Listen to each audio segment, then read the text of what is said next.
잠깐 같이 기도드리겠습니다.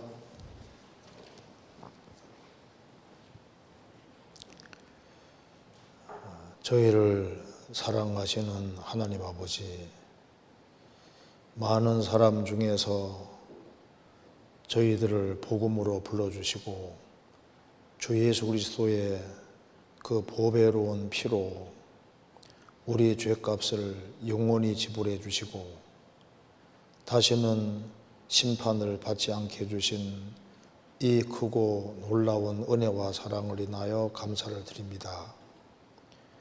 우리의 죄를 대속해 주신 그 크신 은혜와 사랑을 저희들이 무엇으로 보답할 수 있겠습니까? 저희의 마음을 일깨워 주시고 저희들을 부르신 목적이 무엇인지를 항상 생각하며 또 주님의 복음에 합당하게 생활할 수 있도록 도와주옵소서. 앞으로 있을 학위 수양에 모든 준비하는 손길에도 함께 해주시고 이번에 전국적으로 많은 사람들이 구원함을 얻어서 같이 영원한 천국을 축복으로 얻을 수 있도록 역사해 주시고 도와주옵소서. 우리 모두를 주 안에서 귀하게 사용해 주옵소서. 이번에 이틀간에 걸쳐서 하나님 말씀을 배우려고 합니다. 하나님께서 우리의 마음을 일깨워 주시고 우리가 어떻게 행할 것을 알 수 있도록 도와주시고 우리의 마음이 각성될 수 있도록 역사해 주시고 도와주옵소서.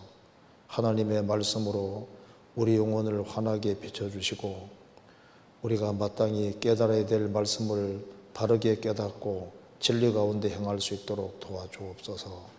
우리 구주 예수 그리스도 이름으로 기도하옵나이다. 아멘. 성경 예레미야 2장입니다. 2장 29절입니다.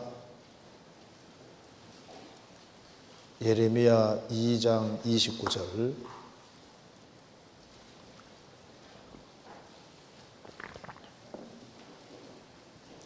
제가 읽겠습니다. 2장 29절입니다. 나 여호와가 말라하노라.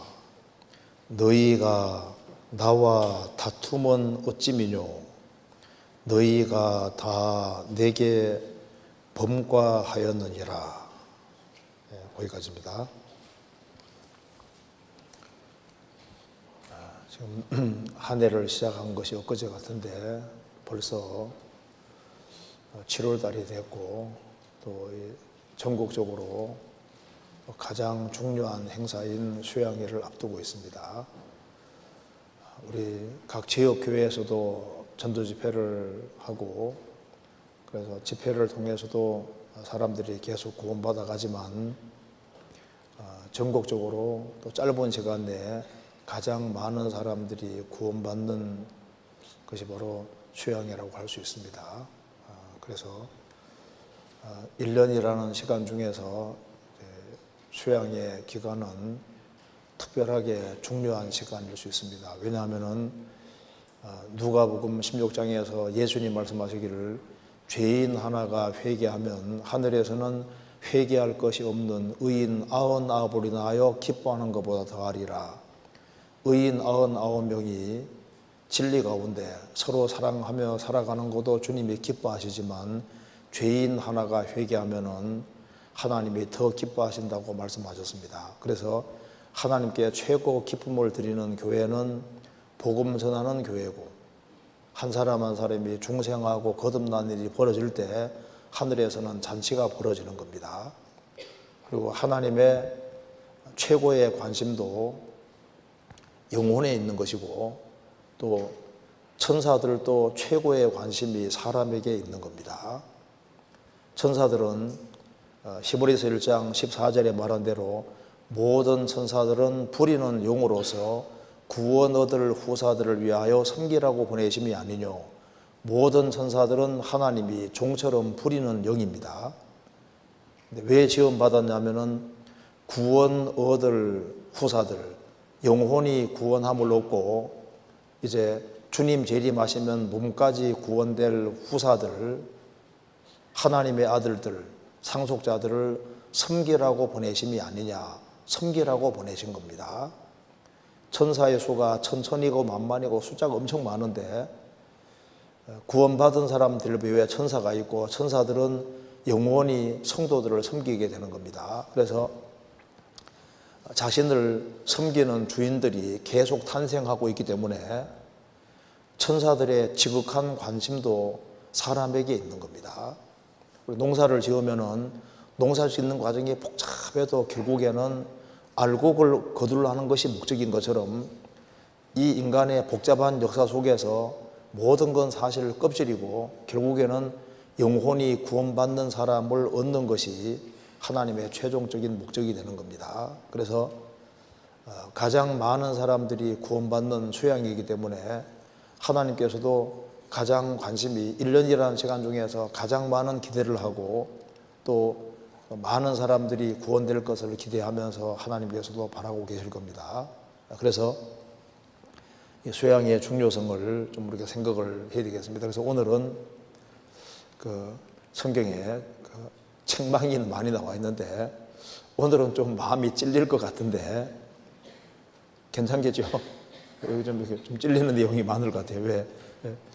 하나님의 여기 본문 내용도 예레미야 2장 29절에 나 여호와가 말하노라 너희가 나와 다투면 어찌미뇨 너희가 다 내게 범과하였느니라. 이스라엘이 타락의 길을 걸어갈 때 하신 말씀입니다. 너희가 나와 다투면 어찌미뇨. 디모데후서 3장 16절에 말씀한 대로 모든 성경은 하나님의 감동으로 기록이 되었습니다.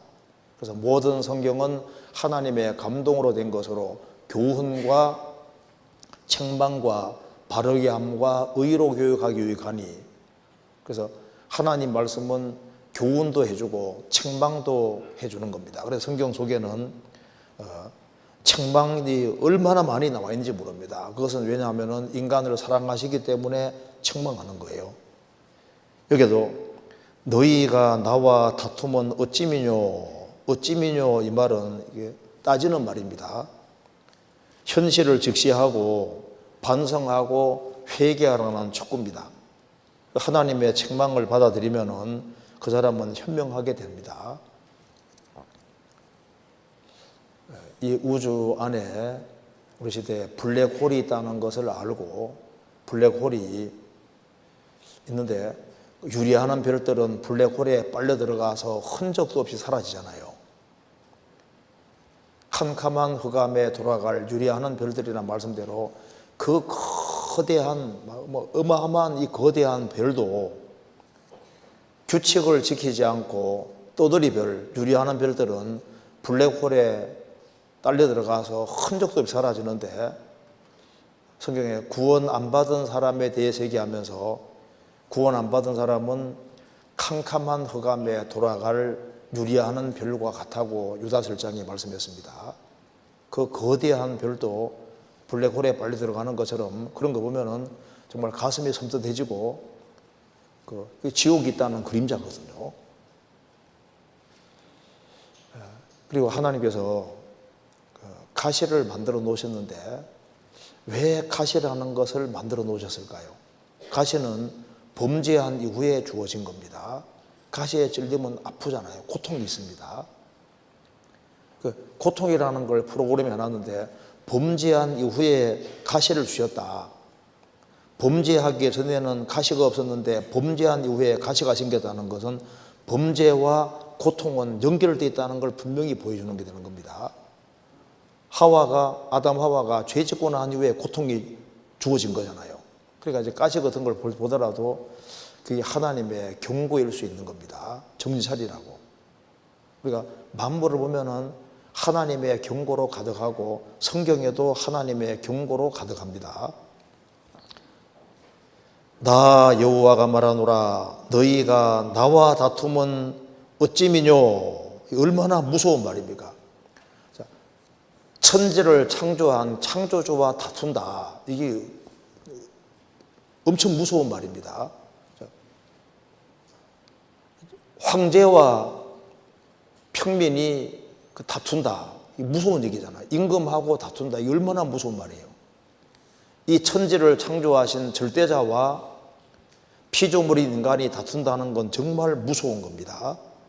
그래서 나와 다툼은 어찌미뇨 너희가 다 내게 범과하였느니라. 이스라엘 백성들이 타락하고 우상 숭배의 길을 걷기 때문에 하나님이 책망하시는 말씀입니다. 그래서 빨리빨리 돌이키고 하나님과 화평하는 길을 택하라고 말씀하신 겁니다. 성경을 읽다 보면은 최초의 책망이 창세기 4장에 나와 있는데 하나님께서 아벨의 제사는 기쁘게 받으셨는데 가인 제사는 안 받으셨습니다. 가인의 안식이 싹 변했어요. 심히 분해했습니다. 하나님께서 말씀하셨습니다. 내가 분하야면 어찌미며 분하야면 어찌미냐, 안식이 변하면 어찌미냐. 주님 말씀하셨잖아요. 자기 제사가 안 받아들여지면 반성을 하고 왜 그런지 그걸 생각해야 되는데 자기 제사는 안 받아준다고 해서 분해하고 안색이 변하고 결국에는 동생을 쳐 죽이는 일까지 있었습니다. 책망을 받지 않는 거예요. 여기에 오늘 성경 속에 많은 책망이 나와 있는데 우리가 오늘 좀 책망을 좀 생각을 해봐야 되겠습니다. 그리고 내일 시간에는 성경에는 백합화에 대한 말씀이 많이 나와 있는데 성도도 이제 예수 그리스도로 말미암아 백합화 같은 존재가 됐는데 백합화에는 향기가 있잖아요. 그러니까 하나님이 보실 때 진정한 향기가 어떤 것일까? 그걸 우리가 좀 생각을 해봐야 되리라고 생각합니다. 그래서 오늘 두 가지 주제로 오늘과 내일 거쳐서 말씀을 드려보겠습니다. 인간은 하나님과 다툴 것이 아니라 하나님과 화목을 하고 그리고 어떤 경우에도 인간은 피조물이기 때문에 하나님을 멀리하는 길을 택하면 안 됩니다. 하나님께 가까이 함이 내게 복이라는 말씀대로 일단 하나님을 멀리하는 것은 전부 다 화가 있도록 되어 있는 거예요. 그래서 사람은 넘어지더라도 하나님께 나와야 되고 하나님을 항상 가까이 하려고 노력을 해야 됩니다. 그 사람이 복받는 사람이 되는 거예요. 자, 그래서 오늘은 좀 이런 걸 생각해 보겠습니다. 성경 요나서에 보면은 요나가 이제 하나님께서는 니느웨에 가서 회개시키게 했는데 니느웨 아시리아 사람들이 이스라엘 사람 핍박을 많이 했기 때문에 요나는 그들을 전도하기 싫어서 저 반대쪽 배 타고 다짓으로 도망가고 있었잖아요. 하나님이 큰 풍랑을 일게 했음에도 불구하고 요나는 쿨쿨 자고 있습니다. 그래서 선장이 말했습니다. 자는 자여 어찌미뇨? 지금 배가 전복되게 생겼는데 지금 잠자고 있으면 어찌미뇨? 너도 너의 신에게 부르짖어라. 이렇게 선장이 책망했습니다. 그 책망처럼 주님께서도 지금 참 성도 중에서 지금 어느 시기인지를 모르고 잠자는 사람이 있으면은 똑같이 자는 자여 어찌미뇨 그렇게 책망을 하실 겁니다. 그리고 예레미야 2장 18절에 보면은 내가 시월의 물을 마시려고 애국길에 있으면 어찌미뇨 또 그 하수를 마시려고 아소르 길에 있으면 어찌미뇨 라는 말씀이 나와 있는데 하나님이 살아계신데 하나님에게서 모든 만족을 추구하지 아니하고 시월의 물이라는 것이 여기 3벌 나오는데 나일강 물, 그 물을 마시려 하고 그 다음에 그 하수 유프라테스 강, 그 물을 마시려면 어찌면요. 그러니까 참된 만족을 하나님에게 찾아야 되는데 하나님에게 찾지 아니하고 아시리아, 이집트 세상으로 가서 거기에서 만족을 취하려고 하는 그것에 대해서 책망을 하고 있는 말씀입니다. 그리고 또 사사기 2장에 보면은 하나님께서 이스라엘 백성들이 가나안 땅 들어갈 때 하나님이 분명히 단을, 이방 단을, 제단을 헐으라고 했습니다. 헐으라 했는데 단을 헐지 않았을 때, 내가 단을 헐라고 했는데 단을 헐지 않았는데 어찌미뇨, 그 단을 헐지 않는 것 때문에 이스라엘이 신앙생활에서 망하게 되는 겁니다.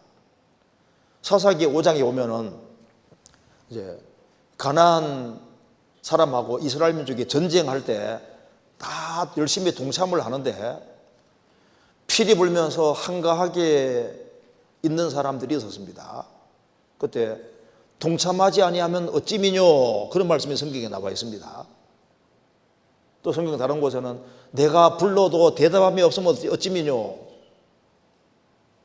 에스겔 18장에는 아버지가 포도를 먹었는데 아들 이가 시다 하면 어찌미뇨 라는 말씀도 있습니다.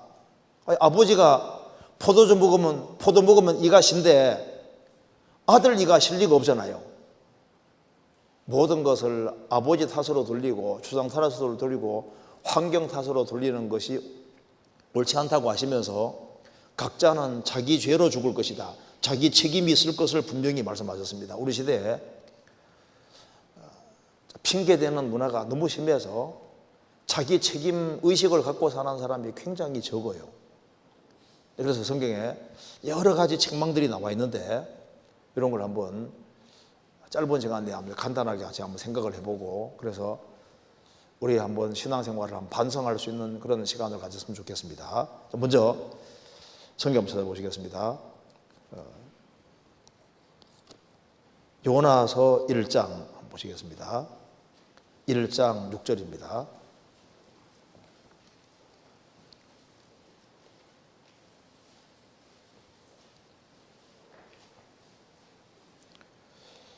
(1287페이지입니다) 1장 6절. 선장이 나아가서 그에게 이르되 자는 자여 어찌미뇨, 일어나서 내 하나님께 구하라. 혹시 하나님이 우리를 생각하사 망하지 않게 하시리라 하니라. 배가 전복당하게 생겼음에도 불구하고 요나는 배 미층에 내려가서 콜콜 자고 있습니다. 선장이 말했습니다. 자는 자여 어찌미뇨, 일어나서 내 하나님께 구하라. 이 풍랑이 일어나서 배가 전복되게 된 원인 자체가 요나는 요나 때문인지도 모르고 콜콜 자고 있는 거예요. 지금 배에 탄 사람이 다 죽게 된 원인이 요나 때문이잖아요. 근데 자기 때문에 배에 탄 사람이 다 죽게 된지도 모르고 콜콜 자고 있습니다. 이 선장의 책망은 바로 하나님의 책망과 닮은 겁니다.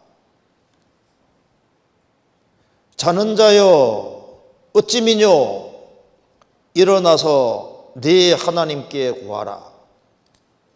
지금 우리가 어느 시대인지 모르고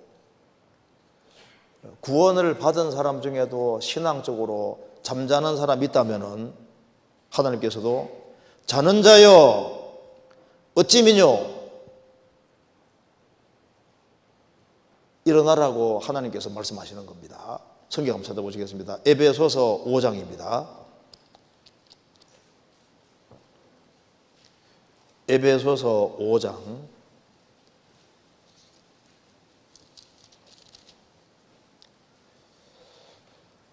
14절, 5장 14절 같이 읽겠습니다.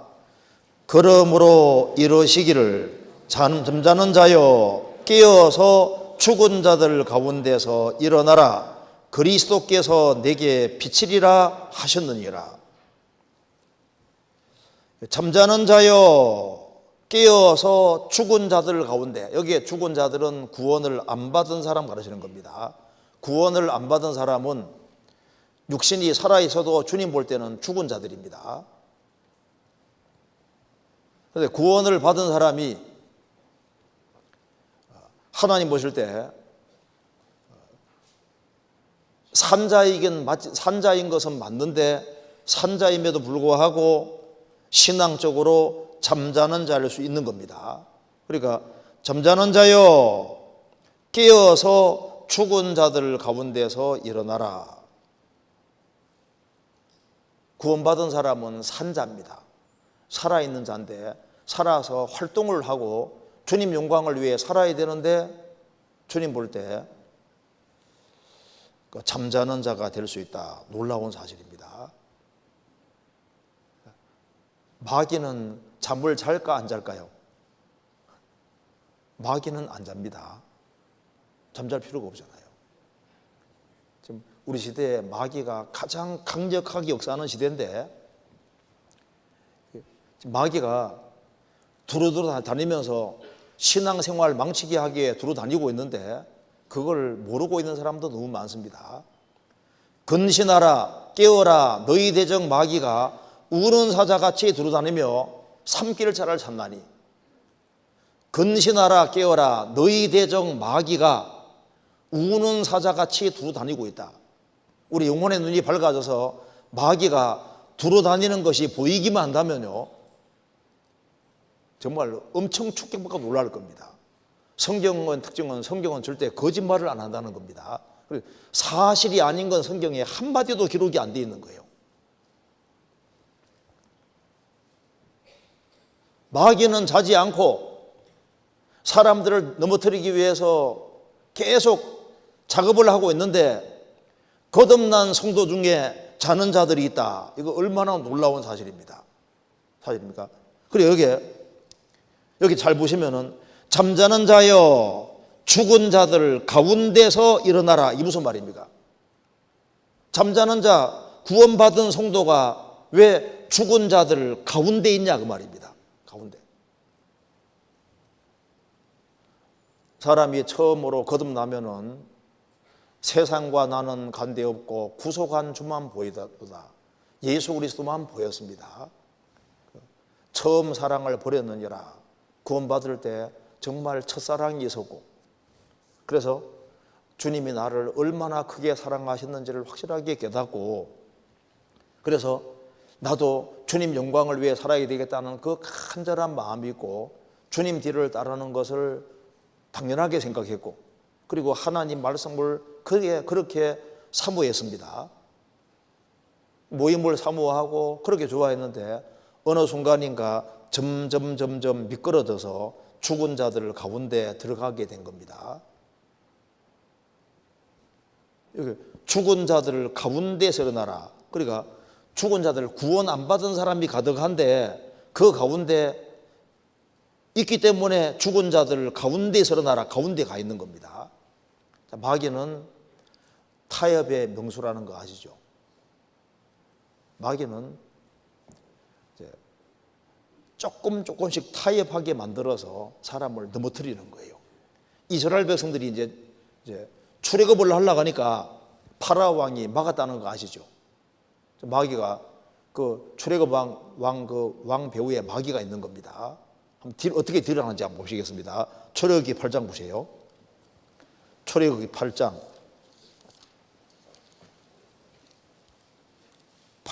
25절.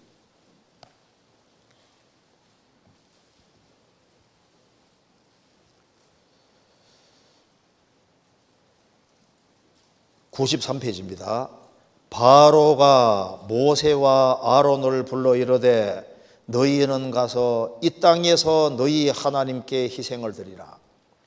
파라오 왕이 이제 하나님의 재앙을 만나니까 딜을 하는 겁니다. 너희들 그렇게 하나님 섬겨야 되겠냐? 그러면은 하나님을 섬기되 출애굽하지 말고 애굽 땅 이 땅에서 너희 하나님께 희생을 드리라. 모세는 말합니다. 아닙니다. 우리는 기어코 나가야 되겠습니다. 이렇게 강하게 나가니까 28절 바로가 가로되 내가 너희를 보내리니 너희가 너희 하나님 여호와께 광야에서 희생을 드릴 것이나 너무 멀리 가지 말라. 이 땅에서 말고 기어코 나가야 되겠냐? 그러면 이제 광야까지는 가라, 강조까지는 가되 너무 멀리는 가지 말어. 너무 멀리는 가지 마라. 이렇게 타협 조건을 겁니다. 근데 우리는 기어코 가야 되겠다고 하니까 10장 보시겠습니다. 10장 11절.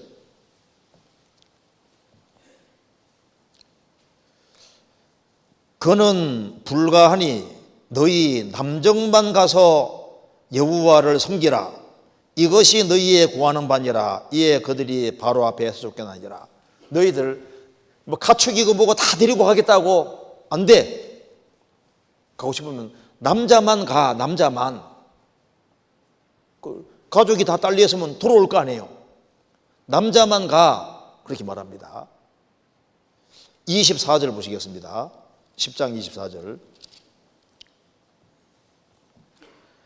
바로가 모세를 불러서 이르되 너희는 가서 여호와를 섬기되 너희 양과 소는 머물러 두고 너희 어린 것은 너희와 함께 갈지니라. 키우고 이제 가야 되겠으면 이제 가긴 가되 너희 양과 소는 머물러 두고 어린 것은 다 나가라. 계속 타협을 하잖아요. 31절 보시겠습니다.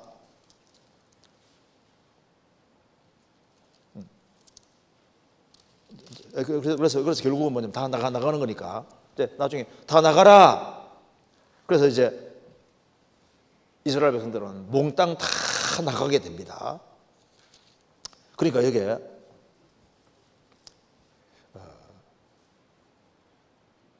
파라오 왕이 하는 일이 뭐냐면요, 계속 딜을 해서 그래서 결국에는 여기에 출애굽기 12장 31절에 보면은 이제 결국은 너희 말대로 다 가지고 나가라고. 그래서 몽땅 데리고 나가게 하잖아요. 그러니까 봐요. 어떻게 하든 간에 딜을 해서 발목 잡으려고 하는 것이 마귀인 거예요, 마귀가. 그래서 이제 구원받고 신앙생활 잘하려고 마음을 먹었는데 어째서 세상에 딸려가서 불신자들 속에 있게 되냐 하면은 마귀가 타협을 시도해서 조금 물을 들게 해가지고 끌고 간 거라고요. 삼손은 날 때부터 나실인입니다. 다 아시잖아요. 그런데 그가 딥나로 내려가는데 거기가 이제 에집트 이제 이스라엘하고 블레셋 경계 지점이잖아요. 근데 그 딥나로 소래 골짜기로 내려가면서부터 걸려듭니다. 그래서 거기에서 한 소녀를 보고 마음이 들어서 이제 이방 결혼을 시작하면서부터 이제 내리막길을 걷는 거예요. 그 다음에는 처음에는 소녀와 이제 결혼을 했다가 이게 문제가 생겨가지고 깨져버렸고, 그 다음에는 창기와 합하게 되고, 그 다음에는 가장 한 번 붙잡히면은 빠져나올 수 없는 들릴라에게 딱 붙잡히잖아요. 결국은 그래서 그것 때문에 머리털이 잘리고 눈이 빠지고 아주 큰 징계를 받게 됩니다. 그러니까 마귀가 삼손을 넘어뜨릴 때도 조금씩이란 방법 사용해 조금씩 타협하게 만들어서 나중에 아주 큰 문제가 생기게 하는 거죠. 성경에 보면 다 넘어지는 그런 넘어집니다.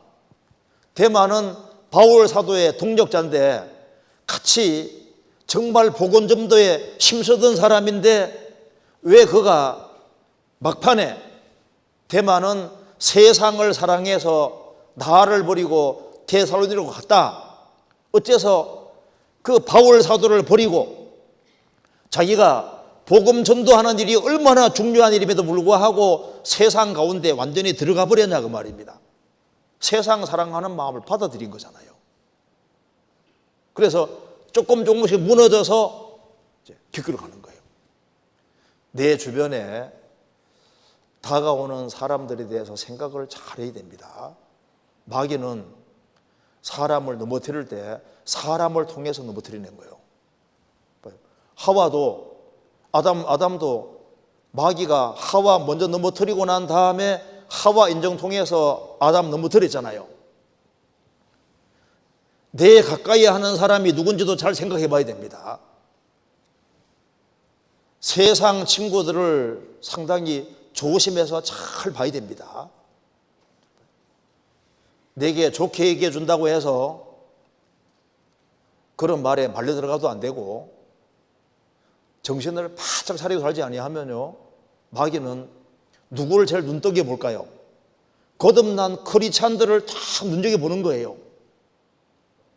그래서 내가 신앙생활을 망하면은 사탄 나라가 망하니까 구원받은 사람이 신앙생활을 어떻게 하든 간에 망치게 하려고 마귀가 작전을 짜고 있습니다. 그러니까 봐요.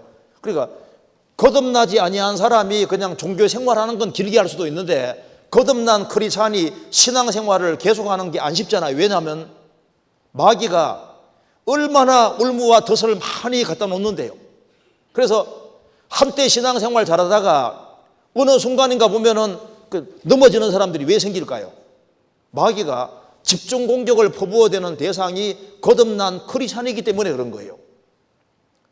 거듭난 크리스찬들이 신앙생활을 바르게 하면은 그 사람 통해서 너와 네 집이 구원받고 30명, 60명, 100명 그 이상의 사람이 많이 구원받을 걸 알기 때문에 마귀가 타켓을 삼는 것이 거듭난 크리스찬인 겁니다. 그렇잖아요? 마귀가 가까이 있습니다. 스폴저 목사가 얘기한 것 중에 왜 성령의 검을 가지라고 했느냐, 성령의 화살이 아니고 성령의 창이 아니라 왜 성령의 검을 가지려느냐. 검은 가까운 적을 죽이는 거예요. 마귀는 아주 가까이 있습니다. 예수님이 죽으시겠다고 하니까 베드로가 말합니다. 주여 그리하지 마옵소서. 그 일이 결코 예수님에게 임하지 않을 겁니다. 예수님 뭐라 했습니까? 사탄아 물러가라. 너는 나를 넘어지게 한 자로다. 예수님을 가장 가까이 섬기는 베드로 통해서도 마귀가 역사했잖아요. 마귀는 가까이 있습니다. 예수님까지 시험한 마귀인데 크리스찬이 시험 안 받을 것 같습니까? 주기도문에 날마다 하는 주기도문 속에 우리를 시험에 들게 하지 마옵시고 다만 악에서 구하옵소서. 악이 악한 자 마귀입니다. 어떤 사람은 배우기를 좋아하는 사람은요, 마귀가 배우는 걸 통해서 잘못된 가르침과 교리를 탁 집어넣어 버리거든요. 한때 신앙생활 잘한다고 했는데 보면 엉뚱한 게 붙잡혀가지고 성경 연구도 안 하는 사람이 이제 뭔가 엉뚱한 데 붙잡혀서 그때부터 연구를 시작해요. 성경 전체적인 맥을 알면서 연구하면 다행인데 뭔가 하나 붙잡혀가지고 연구하는데 보면 엉뚱하게 되는데 몰라요, 자기는요. 그래서 너희가 다름질을 잘하더니 누가 너희를 꾀더냐. 다름질을 한때 잘했는데 보면 엉뚱하게 달리고 있습니다. 주님을 향한 충성된 마음, 그런 것이 있었는데 뭔가 하나 잘못 배우면요, 그 마음이 다 사라지는데 그게 성령이 가르쳐주는 말씀이 아닌데도 불구하고 푹 속는 거예요. 그러니까 여기 잠자는 자여 깨어 죽은 자들 가운데서 일어나라. 죽은 자들 가운데 왜 뒤서 끼어가지고 사는 식으로 되냐 하면은 그게 이제 마귀가 조금 끌어들여가지고 불신자하고 비슷하게 살도록 딱 읽어버린다니까요. 예수님이 요한복음 8장 48절에서 44절에서 마귀는 뭐라고 했어요? 마귀는 처음부터 거짓말장이요. 마귀는 거짓말장이요 거짓의 아비라고 했습니다. 그러니까 세상에는 정말 거짓말을 잘하는 최고단수의 마귀가 벼부에 있고 마귀가 잘못된 가르침을 얼마나 많이 퍼뜨려 놨는데요. 그래서 거듭나지 아니하면은 성경을 제대로 배우지 아니하면은 자기가 마귀에게 폭 쏟고 있으면서도 모를 수 있는 거예요. 그래서 왜 잠자는 자를 얘기하면서 죽은 자들을 가운데서 했냐면은 잠자는 자는요 죽은 자하고 거의 비슷합니다. 그렇죠? 여기 왜 구원받은 사람 중에 살아있는 사람이 잠자는 자라고 했냐면 시체하고 잠자는 자 보면요 거의 비슷해요. 그죠? 근데 잠자는 사람은 잘 보면 조금 움직이잖아요. 시체는 가만히 있는데 잠자는 사람은 좀 움직입니다. 그러니까 아무리 봐도 구원받긴 받은 것 같은데 움직이는 건 있는데 보면 불신자하고 행동 패턴이나 모든 것이 거의 마음과 생각이 거의 비슷한데 이래 보면 생명은 있는 것 같은데 살아가는 모습 보면은 불신자하고 거의 같이 행동할 때, 살아갈 때 그게 잠자는 자인 거예요. 성경에서는 어떤 것을 잠자는 자라 그랬냐 하면은 성경 찾아보시겠습니다. 잠언 10장입니다. 잠언 10장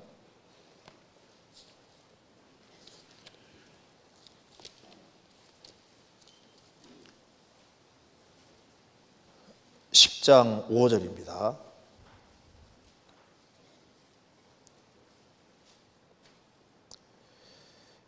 여름에 거두는 자는 지혜로운 아들이나 추수 때에 자는 자는 부끄러움을 끼치는 아들이니라. 여름에, 이스라엘은 여름이 수확기입니다. 여름에 거두는 자는 지혜로운 아들이나 추수 때, 여름이 추수 때입니다. 추수 때 자는 자는 부끄러움을 끼치는 아들이니라. 추수 때 일터에 있어야 되고, 일터에 알곡을 거두는 거기에 있어야만 그것이 잠자는 자가 아닌데, 주님 볼 때 누가 자는 자냐 하면은 지금 이게 영혼의 추수기에 일터에 있지 아니하고 엉뚱한 데 시간을 소요하고 보내고 하면은 주님 볼 때는 그게 영적으로 자는 자가 되는 겁니다. 자기 할 일을 하지 않는 것이 자는 거예요. 그래서 잠자면은 그다음 뭐가 됩니까? 꿈꾸는 자가 되는 거예요. 엉뚱한 꿈을 꾼다니까요. 그래서 우리가 눈 뜨고 살아가면서 꿈꿔요? 잘 때 꿈이 꿔져요? 잠잘 때 꿈 꾸지잖아요. 그잖아요. 그러니까 잠자는 사람은 꿈을 꾸는데 엉뚱한 꿈을 꾸는, 엉뚱한 꿈을.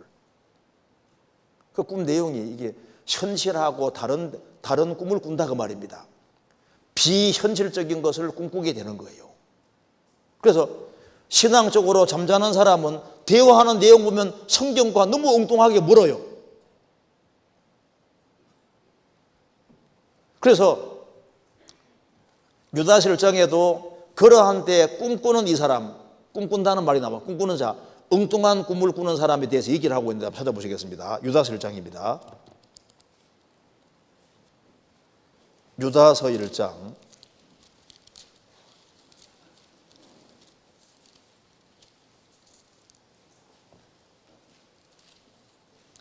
1장 8절. 그러한데 꿈꾸는 이 사람들도 그와 같이 육체를 더럽히며 권위를 업신여기며 영광을 회방하는도다. 그러한데 꿈꾸는 이 사람들은, 여기에서 꿈꾸는 사람은 구원 안 받은 사람입니다. 이제 이 유다서 받는 사람 중에 4절에 말한 대로 가만히 들어온 사람이 있다는 거예요. 이 사람들이 꿈꾸는 사람입니다. 구원을 받지 않았으면서도 지옥 갈 사람임에도 불구하고 천당 갈 사람인 것처럼, 하나님께 큰 복을 받을 사람인 것처럼 그 착각하는 것이 이게 꿈꾸는 거예요. 구원을 받은 사람도 신앙의 잠을 자면 꿈을 꾸는데 하나님이 주신 그런 좋은 종류의 꿈이 아니라 엉뚱한 꿈을 꾸고 비현실적인 사람이 될 수가 있는 겁니다. 우리 시대는 특별히 라오디게아 교회 시대입니다. 그래서 지금 신앙생활이 많이 흐트러져 있음에도 불구하고 자기가 신앙생활을 잘 하고 있다고 착각할 수도 있는 거예요. 그러니까 꿈꾸는 사람은 눈 뜬 사람하고 꿈꾸는 사람 그 꿈이 비현실적인 경우가 많잖아요. 그래서 신앙적으로 잠을 자는 사람은, 이제 이런 생각하는 사람은 사실 신앙적으로 잘못된 꿈꾸는 이사람입니다. 그러니까 이거 뭐 적당히 살아도 뭐 되지 뭐, 적당히 죄 짓고 적당히 살아도 천당만 가면 되지 뭐, 그게 꿈꾸는 사람이에요. 꿈꾸는 사람. 예수님이 십자가에 그 보배로운 피를 흘리고 그 십자가 고통이 얼마나 큰 고통인데 하나님의 독생자가 오셔서 그 보배로운 피를 흘려서 내 죄값을 지불하기 위해서 사실 내가 한 사람을 죽인 사람이잖아요. 그것도 하나님의 거룩한 독생자 예수님을 죽인, 사실 내가 죽인 겁니다. 우리 각자 죄가 죽인 거니까 내가 죽인 거라니까요. 농부가 내 대신 죽은 사실이 있어도 그 사람이 바르게 살 텐데, 그 사람을 평생 잊지 못할 텐데, 나를 대신해서 죽으시고 피 흘림으로 내 죄값을 지불해 주신 그 엄청난 사실이 있음에도 불구하고 적당히 죄짓고 적당하게 살아도 된다고 생각하는 그게 현실적인 생각이냐 그 말이에요. 비성경적인 생각이죠. 주님은 이를 위해서 죽어주셨는데 적당히 대충 살아도 된다, 그 생각과 정신 가지고 사는 사람이, 그것이 꿈꾸는 사람이 아니면 무엇이겠습니까? 그러잖아요. 뭐 대충 살면 돼, 대충. 그게 십자가를 보면서도 그 생각이 드냐 그 말입니다. 나를 영원한 지옥 형벌에서 건지기 위해서 그 중한 고통을 받고 그 보배로운 피를 흘렸는데, 우리가 십자가 밑에 서서 그걸 봤다면은 왜 죽어주셨을까? 정말 바르게 살게 하기 위해 죽어주셨다는 것을 그냥 알 수 있잖아요. 그걸 보면은 죽도록 충성하는 것이 당연한데 세상에서 편한 대로 살아도 된다고 십자가가 그렇게 말할 수 없잖아요. 그런데 신앙적으로 잠들면은, 불신자들 틈바구니에 잠들면 그렇게 엉뚱한 생각 한다니까요.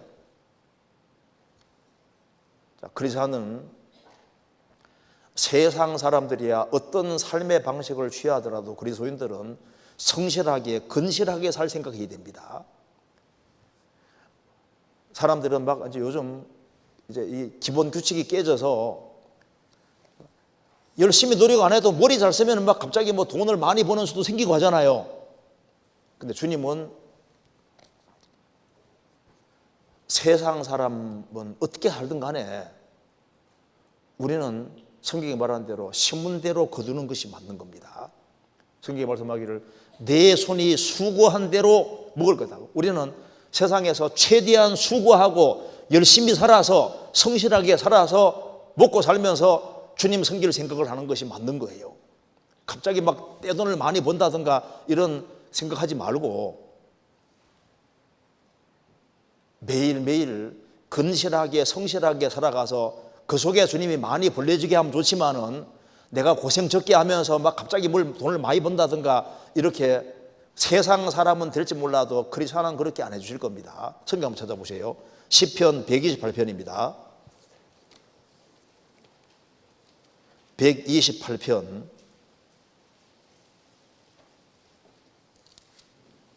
1절.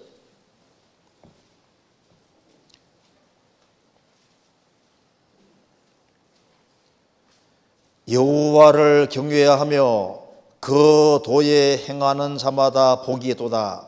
내가 내 손이 수고한 대로 먹을 것이라. 내가 복되고 형통하리로다. 여호와를 경외하며 그 도에 행하는 자마다 복이 있도다. 내 손이 수고한 대로 먹을 것이다. 그래서는 자기 손으로 수고한 대로, 성실하게 산 대로 그것에 비례해서 먹을 것이다. 근데 우리 시대에 자꾸 쉽게 돈 벌려고 하는 그런데 유혹이 되지 않도록 조심해야 됩니다. 성경 한번 찾아보시겠습니다. 잠언 28장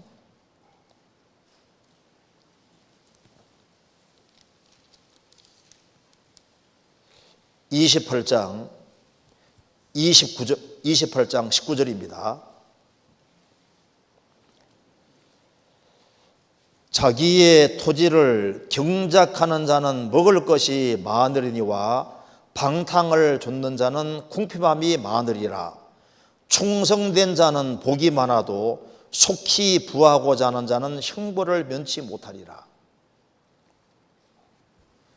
자기 토지를 경작하는 자는 먹을 것이 많을 것이다. 크리스찬은 원래 십자가 지는 사람이니까 세상에는 어차피 좀 고생 좀 하자는 그런 마음으로 사는 게 필요합니다. 그래서 자기 주어진 일을 충실히 하는 그 속에서 우리가 하나님을 섬길 생각을 하는 것이 그 자연스러운 거예요. 그런데 충성된 자는 복이 많아도 속히 부하고자 하는 자는 형벌을 먼저 못하리라. 돈이 갑자기 많이 생기는 게 꼭 좋은 것이 아닙니다. 왜? 돈이 갑자기 많이 생겨서 잘못하면 신앙이 흐트러질 수도 있어요. 한때는 신앙생활 어려울 때는 신앙생활 잘했는데 돈이 벌려지면서 주님과 멀어지는 사람도 있거든요.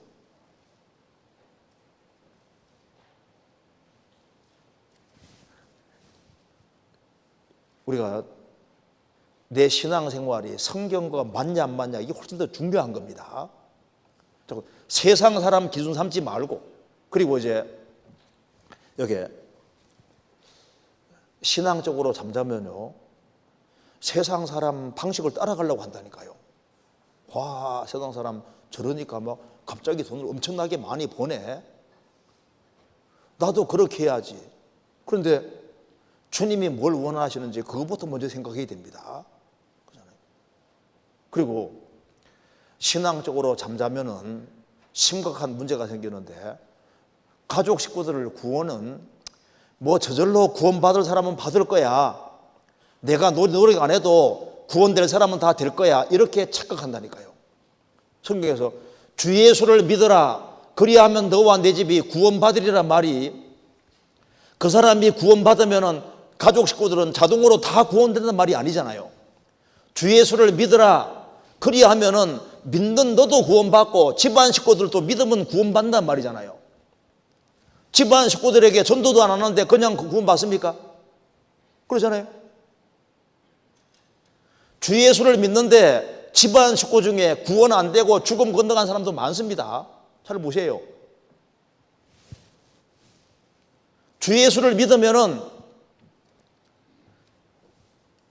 믿으면 구원받으니까 집안 식구들도 최대한 믿게 하려고 노력을 해야 되는데, 아이고 구원될 사람은 의뢰 구원될 거야, 뭐 내 책임 아니야, 그런 식으로 그 허황된 꿈을 꿀 수 있다니까요.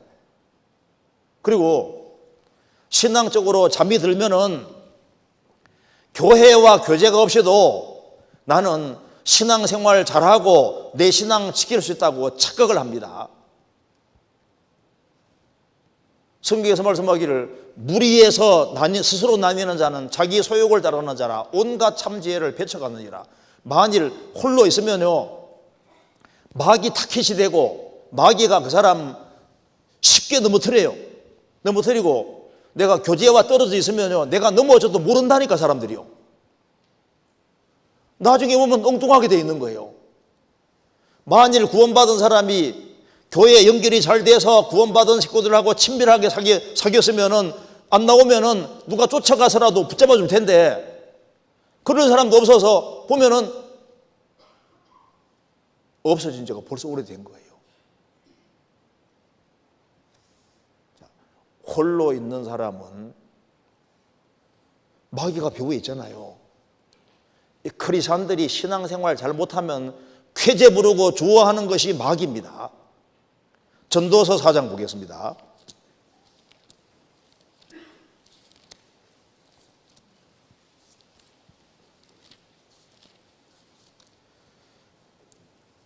(4장 9절)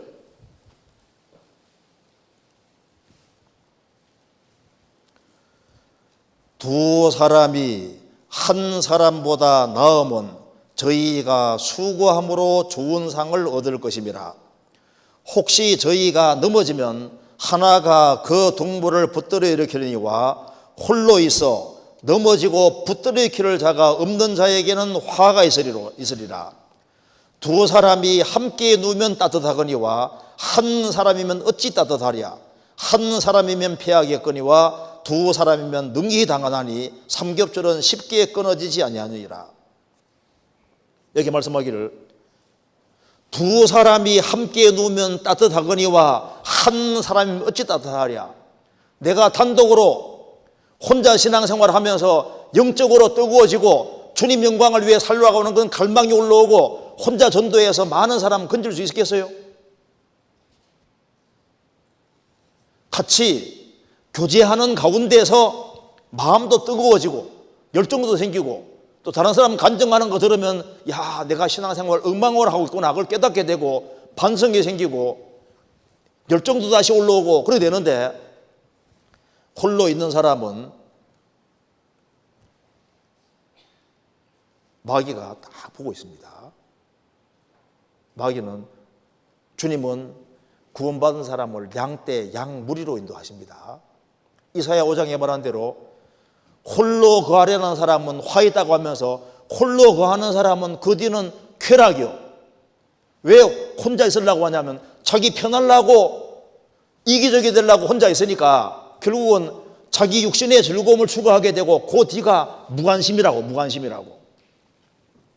무관심하게 되고 나중에는 사고방식이 상대주의로 바뀐다고 성경에 나와 있잖아요. 이사야 5장에. 그래서 단독으로 행동하기 좋아하고 혼자 있기 좋아하고 그런 성향이 있는 사람도 그걸 최대한 깨려고 노력을 해야 됩니다. 혼자 있으면요, 마귀가 육신적인 것을 추구하게끔 만들고 결국은 하나님 일에 무관심하게 만들고 영혼에 대해서 무관심하게 만드는 거예요. 그래서 신앙적으로 잠자는 사람이 되면은 그 엉뚱한 자꾸 꿈을 꾼다니까요. 그리고 신앙적으로 잠자면은 아이고 주님 오시더라도 빨리는 안 오셔. 늦게 올 거야. 내 죽은 뒤나 올 거야. 이런 식으로 엉뚱하게 생각한다니까요. 성경 에스겔 12장입니다.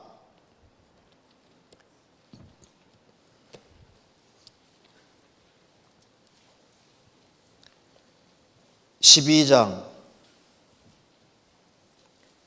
21절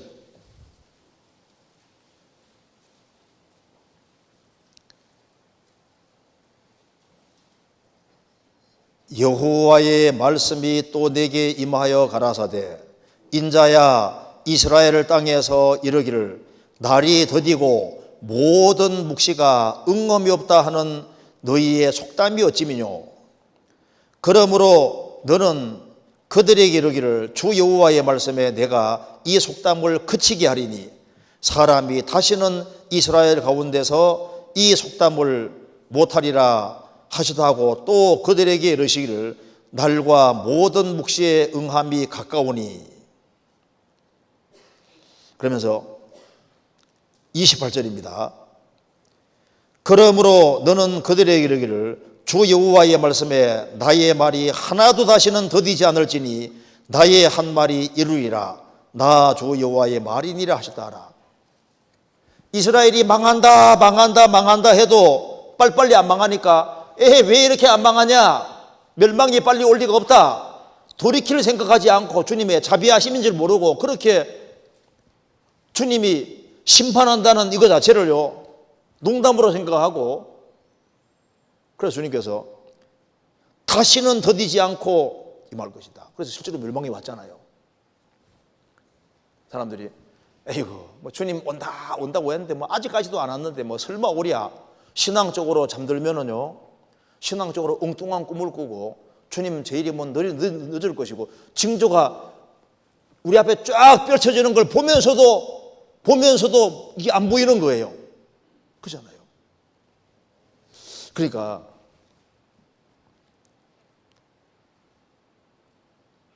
신앙적으로 잠자는 자는 그 머리에 속을 조사하면은 엉뚱한 꿈을 꾸고 있는 사람이 있을 경우가 많습니다.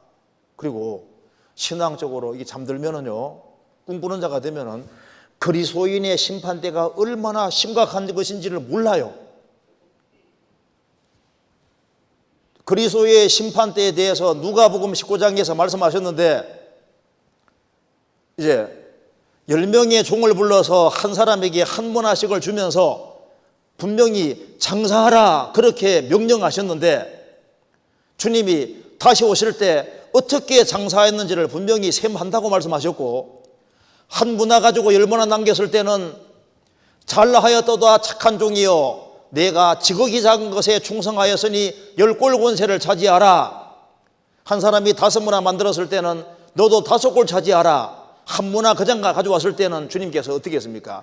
이 악한 종하고 책망했잖아요. 내 언을 어찌하여 은행에 두지 아니하느냐 하고 은을 뺏어서 10문화에 주라고 말씀하셨잖아요. 칭찬이 있는 동시에 책망도 있는데, 이 우주 만물을 창조하신 구세주인 동시에 산자와 죽은 자의 재판자 되시는 주님 앞에 서는 것이 얼마나 엄숙한 것인데, 고린도후서 5장에서는 바울 사도가 말하기를 셋째 하늘까지 갔다 온 사람이잖아요. 우리가 주의 두려우심을 알므로 너희를 고난한다. 주님이 얼마나 두려운 분인지를 안다고 말씀하셨는데, 예수님과 함께 3년 반 동안 같이 동고동락했던 사도 요한도 죽으시고 부활하신 주님 봤을 때 그냥 죽은 자처럼 엎드러졌는데, 하나님을 잘 섬긴 다니엘서의 10장에서 주님을 배웠고 그냥 그대로 죽은 자처럼 됐는데, 그 주님 앞에 서는 게 얼마나 엄속하고 얼마나 심각한 것이고 얼마나 중요한 것이고, 그분이 날 위해 죽어주시고 부활하신 분 앞에 서서 심판받는데 그게 왜 심각하지 않냐 그 말입니다.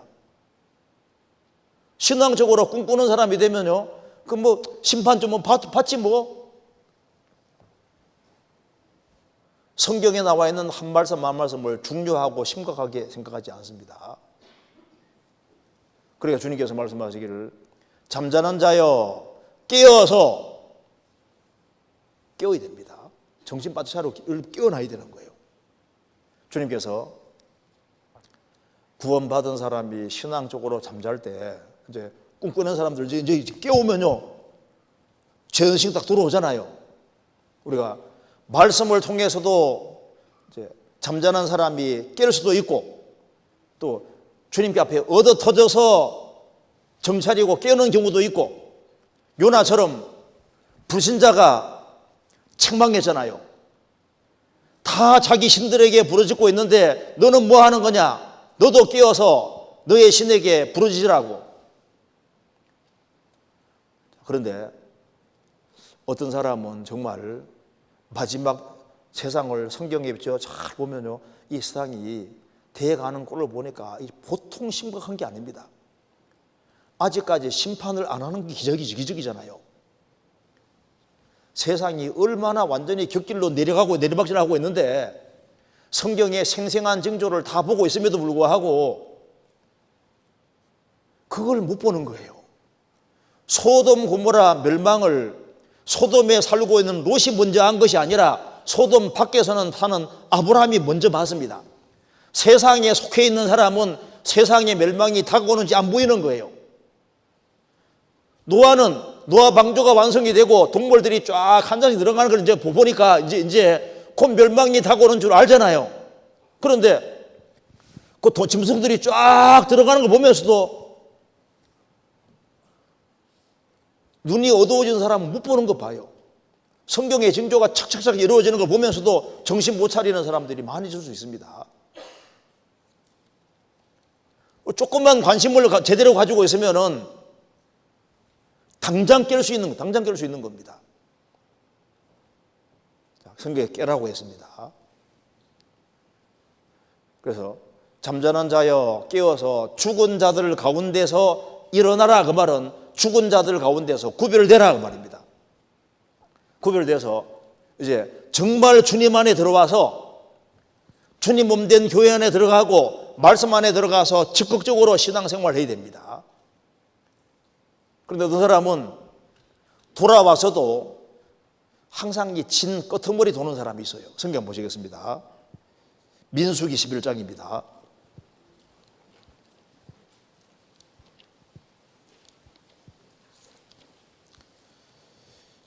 민수기 11장 1절입니다.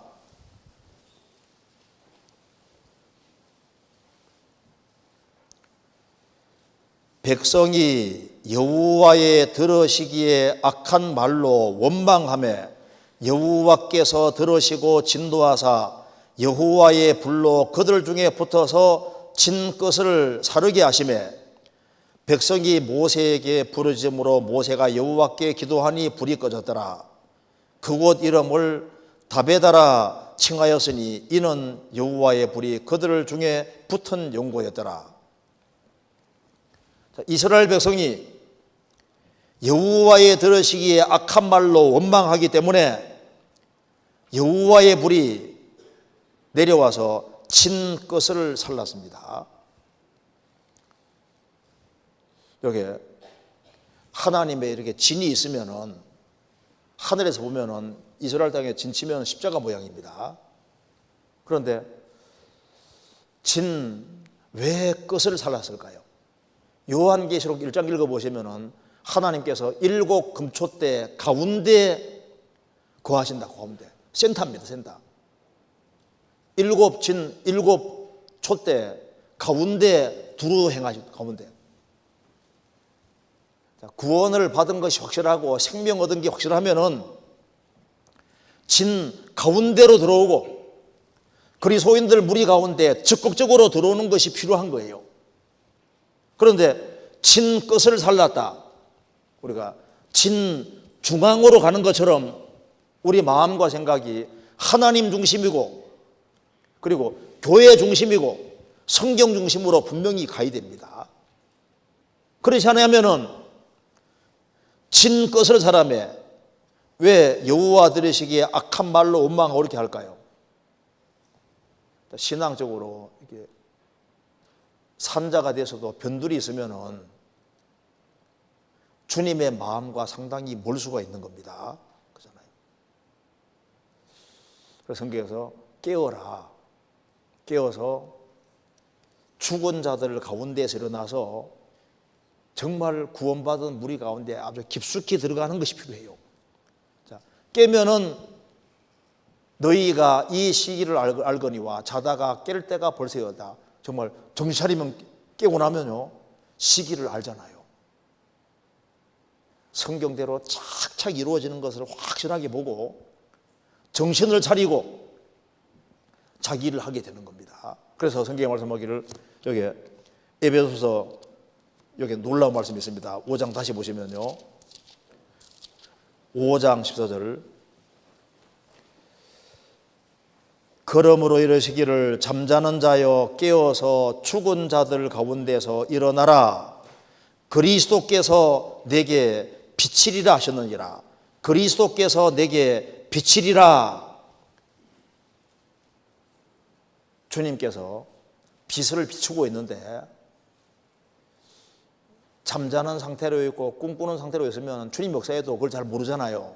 근데 죽은 자들 가운데서 딱 일어나서 구별을 되면은 그리스도께서 내게 비치시리라. 주님이 이제 내 영혼 속에 쫙 빛을 비추는 걸 느껴지기 때문에 그래서 이제 죽은 자들 가운데 일어나서 주 안에 중심으로 딱 돌아오면은 주님이 내게 비추는 것이 확실하게 느껴지고 그래서 내가 가야 될 길이 아주 분명해지고 영혼의 눈이 밝아지고 뭘 해야 될지를 확실하게 알고 그걸 위해서 다른 박질을 할 수 있는 겁니다. 이제 주님의 비침을 받으면은 우리가 구원받을 때도 주님 사랑을 확실히 깨우쳤잖아요. 주님이 내 영혼 속에 많이 비춰주시면은 내가 얼마나 존귀한 사람인지도 알고 신앙생활 잘하는 것이 얼마나 복된 것인지 천사들이 뭐 이상에 뭘 부러워하겠습니까? 크리스찬들 중에 신앙생활 잘하는 사람 부러워하지 않겠어요?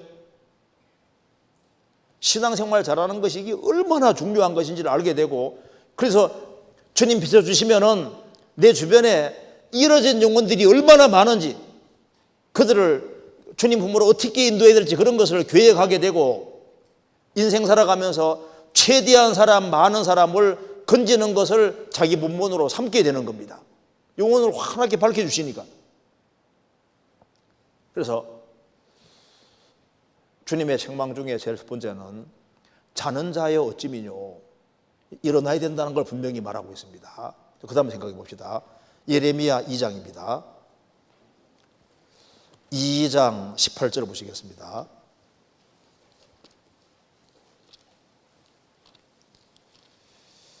예레미야 2장 18절.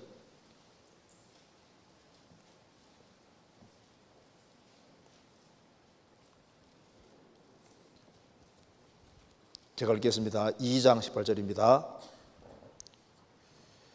내가 시홀의 물을 마시려고 애굽길에 있으면 어찌미며 또 그 하수를 마시려고 아수르 길에 있으면 어찌미뇨. 여기 이스라엘 백성들에 대해서 말씀하시면서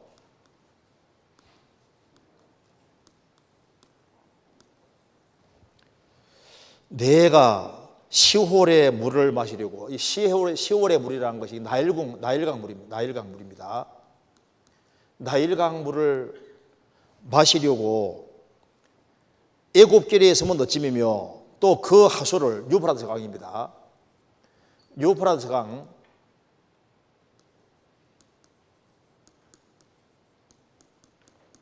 강물을 마시려고 아수르 길에 있으면 어찌미뇨. 그리고 여기 물 마신다는 것이 뭐냐 하면은 그 물을 마실 때 해갈이 되잖아요. 이스라엘 백성들은 하나님의 선민이니까 이게 물을 마시면 해갈되는 것처럼 인생의 어떤 진전한 만족이라든가 그런 것을 하나님 안에서 추구해야 되는데 엉뚱한 데서 인생의 만족을 추구하는 겁니다. 그래서 에집트의 많은 우상을 섬기고 그 에집트의 많은 잘못된 우상들, 풍습들 이런 것들을 많이 끌어들여서 그것으로 만족을 얻으려고 했습니다. 그때 주님께서 말씀했습니다. 그 뒤에 31절입니다. 너희 세대여 여호와의 말을 들어보라.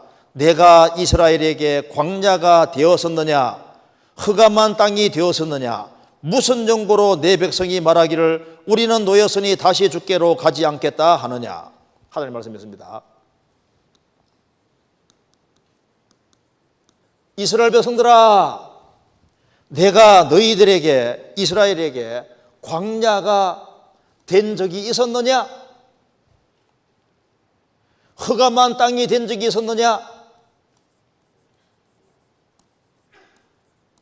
자, 왜 이게 말하냐면은 우상들은 눈에 보이잖아요.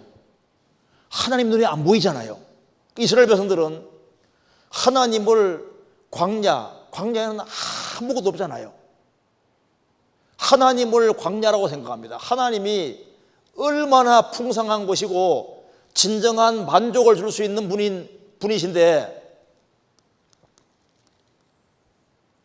하나님을 광야로 생각하고 하나님을 흑암한 땅으로 생각했습니다. 하나님이야말로 정말 빛의 땅인데 하나님 붙잡아야만 빛이 있고 소망이 있고 풍성이 있고 만족이 있는데 엉뚱한 데서 만족을 추구하는 이스라엘 백성들에 대해서 책망하시면서 내가 시올의 물을 마시려고 애굽길에 있으면 어찌미뇨 또 그 하수를 마시려고 아수르 길에 있으면 어찌미뇨. 주님의 길에 진정한 기쁨과 만족이 있는데 왜 엉뚱한 곳에서 참된 만족을 찾으려고 하느냐. 주님께서 책망하신 겁니다. 우리가 신앙 안에서 진정한 기쁨을 얻지 아니하면은 이스라엘 백성들이 곁길로 간 것처럼 그럴 수 있는 거예요. 하나님이 세우신 교회 안에서 하나님이 주시는 그 풍성한 것이 뭔지를 경험하지 못하면은, 즉 신앙 안에서 진정한 기쁨을 찾지 못하면은 애굽길과 아수르 길에 서게 되는 거예요. 성경 보시겠습니다. 로마서 11장. 로마서 11장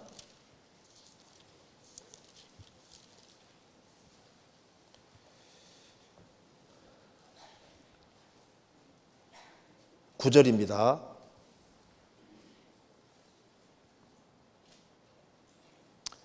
9절 10절을 제가 읽겠습니다. 또 다윗이 가로되 저희 밥상이 올무와 덕과 거치게 하는 것과 보응이 되게 하옵시고 저희 눈은 흐려 보지 못하고 저희 등은 항상 굽게 하옵소서 하였느니라. 여기에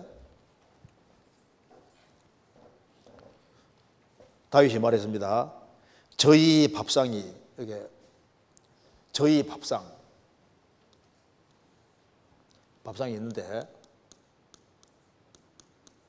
이스라엘 사람 밥상에 온갖 것들이 있는데 저희 밥상이 올무와 덕과 거치는 것과 보응이 되게 하옵시고 저희 눈은 흐려 보지 못하고 저희 등은 항상 굳게 하옵소서. 여기 잘못된 밥상에 참석하면은 이게 눈이 흐려져요. 그리고 저희 등은 항상 굳게 하옵소서. 이 등이 굽으니까 등이 굽으면은 아래만 쳐다보고 아래만. 위에 하나님이 계신데 이쪽이 안 보이고 이쪽 아래쪽으로 유대 종교가들이 잘못된 밥상을 차려놨는데 이거 자꾸 먹으니까 영혼의 눈이 흐려져서 예수님 보고도 배척했다 그 말입니다. 그리고 잘못된 밥상에 참여하니까 이제 등이 점점 굽어서 땅 쪽으로 향해져 있고 하나님하고는 완전히 멀어지게 된 거예요. 지금도 마찬가지입니다. 마귀가 지금 우리로 하여금 하나님의 것을 추구하지 못하게 하기 위해서 마귀가 정말 밥상을 많이 차려놨습니다. 마귀 밥상이 정말 많아요. 그래서 먹어보라는 게 너무너무 많습니다. 그래서 이쪽의 것을 먹느라고 하나님이 주신 것에 대해서는 먹을 시간도 없고 시간 투자를 안 해요. 뭐든지 결실을 얻으려면 일단 시간 투자가 돼야 되거든요. 시간 투자 줘야 되는데 마귀가 차려놓은 이 세상 밥상에 대해서는 그렇게 많은 시간을 투자하면서도 다윗은 시편 23편에서 주께서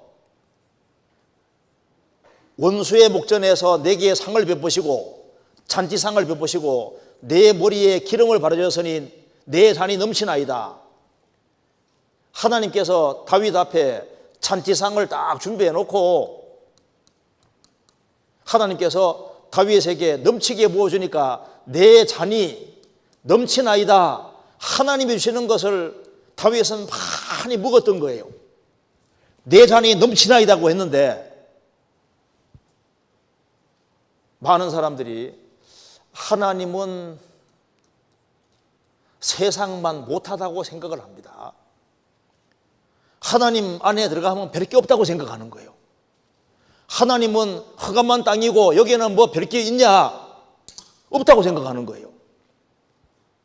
자, 보세요. 이게 지금 굉장히 중요한 겁니다. 하나님이 자신 나타내실 때 말씀으로 자신 나타내십니다. 사람은 영혼이 있기 때문에 영혼은 세상 것으로 절대 만족이 안 되게 돼 있어요. 사람이 떡으로만 살 것이 아니요 하나님으로 나오는 모든 말씀으로 살 것이라고 했는데 말씀 안에서 진정한 기쁨을 못 느끼면은 엉뚱한 것을 구하게 된다니까요. 이게 굉장히 중요한 겁니다. 성경 찾아봅시다. 시편 119편 보시겠습니다. 시편 119편 17절을 보시겠습니다. 17절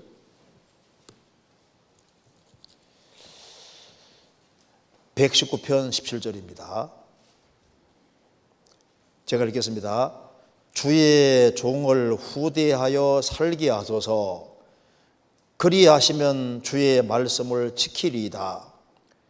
내 눈을 열어서 주의 법에 기이한 것을 보게 하소서. 나는 땅에서 객이 되었사오니 주의 계명을 내게 숨기지 마소서. 주의 율례를 항상 사모함으로 내 마음이 상하나이다. 이거 보세요. 여기에 여기 보세요. 이 문장을 잘 보시면은 여기에 주의 종이란 말이 나와 있습니다. 주의 종을 후대하여 살게 하소서. 그러니까 구원받은 사람도 주님은 주인이고 우리는 종이 된 거예요. 주님이 정말 내 인생의 주인이면은 이런 일이 벌어집니다. 그 뒤에 보시면은 19절에 나는 땅에서 객이 되어 싸우니, 하나님을 향해서는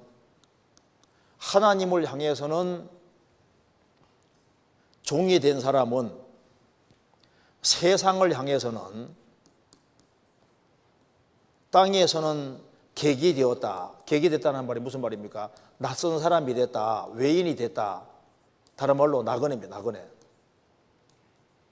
그러니까 주님의 뒤를 따르는 사람은 세상 사람들은 이해를 할 수 없는 거예요. 그래서 주의 종이 되고 주님이 정말 내 인생의 주인이 되고 주님 뒤를 따라 살려고 하는 모든 사람은 땅에서는 내가 객이 되어 싸우니, 땅에서는 손님이고 땅에서는 외인이고 땅에서는 외톨이고 외로울 수 있는 거예요. 그러면 보세요. 세상 사람은 어디에서 만족을 느끼냐면 세상 것에서 만족을 느끼는 거예요. 그런데 이 크리스찬들은, 주의 종이 된 사람들은 이 세상에서는 객이고 외로운데 어디서 기쁨을 느끼냐 하면은 여기에 18절에 보시면은 내 눈을 열어서 주의 법에 기이한 것을 보게 하소서. 19절에 나는 땅에서 객이 되어 싸우니 주의 계명을 내게서 숨기지 마소서. 그러니까 주님 뒤를 따르는 사람은 어디에서 진정한 만족이 생기냐 하면은 주님이 내려주는 말씀으로 만족이 생기는 거니까 주님이 주님 말씀을 내게 숨기지 말아 주십시오. 내 눈을 제발 열어주셔서 주의 법에 기이한 것을 보게 하소서. 20절에 주의 율례를 항상 사모함으로 내 마음이 상하나이다. 그래서 주님 내게 말씀을 숨기지 말아 주십시오. 주님이 말씀을 열어서 말씀을 하나씩 배우면서 말씀을 깨달아가는 속에서 우리가 주님을 더 알게 되고 하는 거니까, 말씀을 깨닫고 알아가는 이 속에서 즐거움을 느끼지 못하면은 우리가 신앙생활 하는 것 같은데 보면은 나일강물의 길로 가고 있는 거예요. 아수르 길로 가고 있고 엉뚱한 데로 가고 있는 거예요. 시편 기자는 말했습니다. 주의 종을 후대하여 살게 하소서. 그리하면 주의 말씀을 지키리이다. 우리가 주님이 우리를 후하게 대접해 주시고 우리를 붙들어 주시고 신앙생활을 잘 하도록 만들어 주시고, 이렇게 해야지 우리가 신앙생활을 잘 할 수 있잖아요. 그래서 여기에 주님을 바짝 붙잡고 주님 뒤를 따라가는 사람은 이 세상에서는 정말 객입니다. 그래서 시편 기자는 생활 살아가는 가운데 정말 필요한 것이 말씀이라는 것을 깨닫고 있고, 그래서 사람이 떡으로만 살 것이 아니요 하나님 입으로 나오는 모든 말씀으로 살 것이니라. 그래서 시편 기자는 이렇게 말했습니다. 그 뒤에 24절은 같이 읽겠습니다. 주의 증거는 나의 즐거움이요 나의 모산이이다. 그래서 주의 증거는, 주님의 증거의 말씀은 나의 즐거움이요 나의 모산입니다. 나의 지혜입니다. 그래서 여기에 우리가 신앙생활 하는 사람이기 때문에 하나님이 우리에게 성경을 내려주셨는데 이 성경을 듣고 읽고 배우는 이것을 상당히 등한히 하는 것 같습니다. 딴 것에는 시간 투자 많이 하면서 성경을 배우고 익히는 데는 그렇게 시간 투자를 별로 안 해요. 그러면서도 신앙생활을 멋지게 잘할 수 있다고 생각하는 그게 착각입니다. 시간 투자를 하지 않으면서 신앙생활은 멋지게 잘할 수 있다. 그게 말이 안 맞는 얘기잖아요. 나는 성경 하루에 몇 장 읽으니까 그거로 됐다. 주님도 그렇게 생각하실까? 그 하나님 말씀을 그 바르게 익히는 것에 대해 애착을 가지고 어떻게 하든 간에 바르게 이 성경을 하나님이 말씀으로 나타내시는데 여기에서 진정한 기쁨을 찾지 못하면은, 즉 성경이 신앙생활 속에서 깨달아지는 것이 없으면은 신앙생활은 재미가 없게 되는 거예요.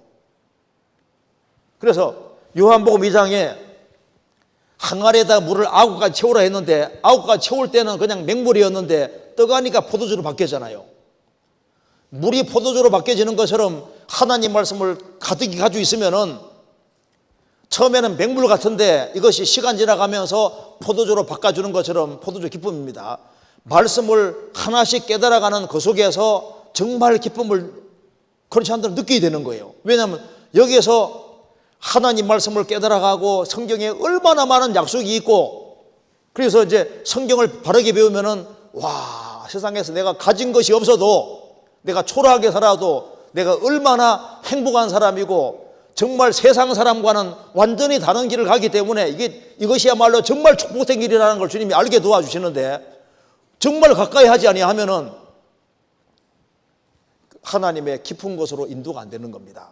그래서 요한계시록 2장에는 사탄의 깊은 것이란 말이 나와 있는데, 성령은 하나님의 깊은 걸 통달하니까 하나님 깊은 곳 쪽으로, 말씀의 깊은 곳 쪽으로 들어가 성경 안에 여행을 많이 해가지고 성경이 막 보배로 가득한데, 문제는 시간 투자해야지 받을 거 아니에요.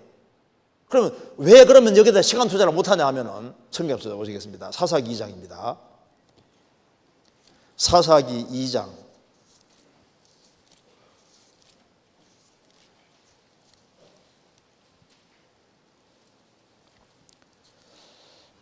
사사기 2장 1절입니다.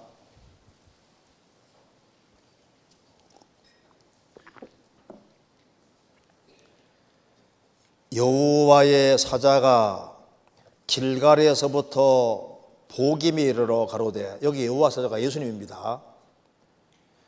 The angel of가 여기에 대문자로 되어 있으면 예수님이에요.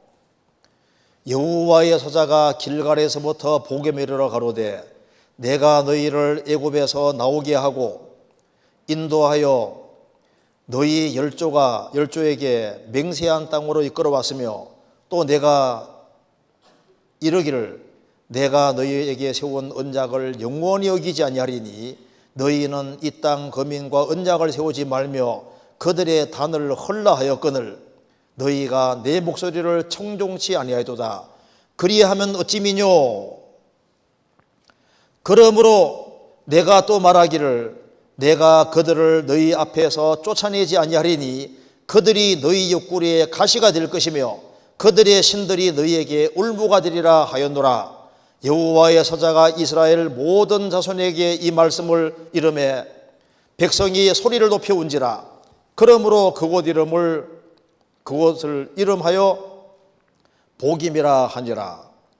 무리가 거기서 여호와께 제사를 드렸더라. 보김은 우는 자라는 뜻입니다. 이스라엘 백성들이 가나안 출애굽에서 가나안 땅 들어갈 때 하나님 말씀했습니다. 그들과 언약 세우지 말며 그들의 단을 헐라 하였거늘 너희가 내 목소리를 청종치 아니하였도다. 그리하면 어찌 미뇨? 책망하고 있습니다. 무슨 책망입니까? 단을 헐라 했는데 왜 안 들었느냐? 단 허는 것은 굉장히 중요한 겁니다. 노아 방주에서 나온 이후에 하나님께 단을 드렸다고 단에다가 짐승을 죽인 것이 창세기 8장 20절에 나옵니다. 그리고 아브라함이 갈대우르에서 나와서 하나님께 단을 쌓은 것이 계속적으로 기록이 되어 있잖아요.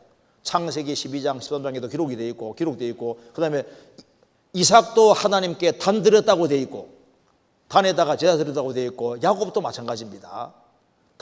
단에 제사 드린 게 쭉 나와 있는데, 여기서는 잘못된 단을 말하는 거예요. 잘못된 단을 헐라하였거늘 너희가 내 목소리를 청전에 전해두다. 그리하면 어찌미뇨. 이게 신앙생활에서 아주 중요한 건데요. 여기 단이 뭘까요? 우상입니다. 우상을 섬기는 단입니다. 제단. 우상 숭배를 깨버릴 것을 말씀하죠. 그러니까 이 무슨 말입니까? 하나님만 딱 중심에 있어야 될 걸 말하는 겁니다. 그러니까 하나님 옆에 다른 것이 옆에 세워져 있으면 이것이 단이고 이걸 반드시 헐으라고 주님께서 말씀하셨습니다. 이스라엘이 가나안 땅 들어가면은 우상의 단 자체를 다 부숴야 되는 거예요. 이스라엘 백성들이 솔로몬 죽은 이후에 북이스라엘에서는 베델과 단에 우상의 단을 세웠잖아요. 그걸 부수지 않았기 때문에 이스라엘이 내리막길을 간 겁니다. 우리 마음속에 하나님의 단과 우상의 단이 두 개가 있으면은 마음이 두 마음이 되고, 두 마음이 되면은 신앙이 흐트러지게 돼 있는 거예요. 성경 신명기 16장입니다. 신명기 16장 21절 22절입니다.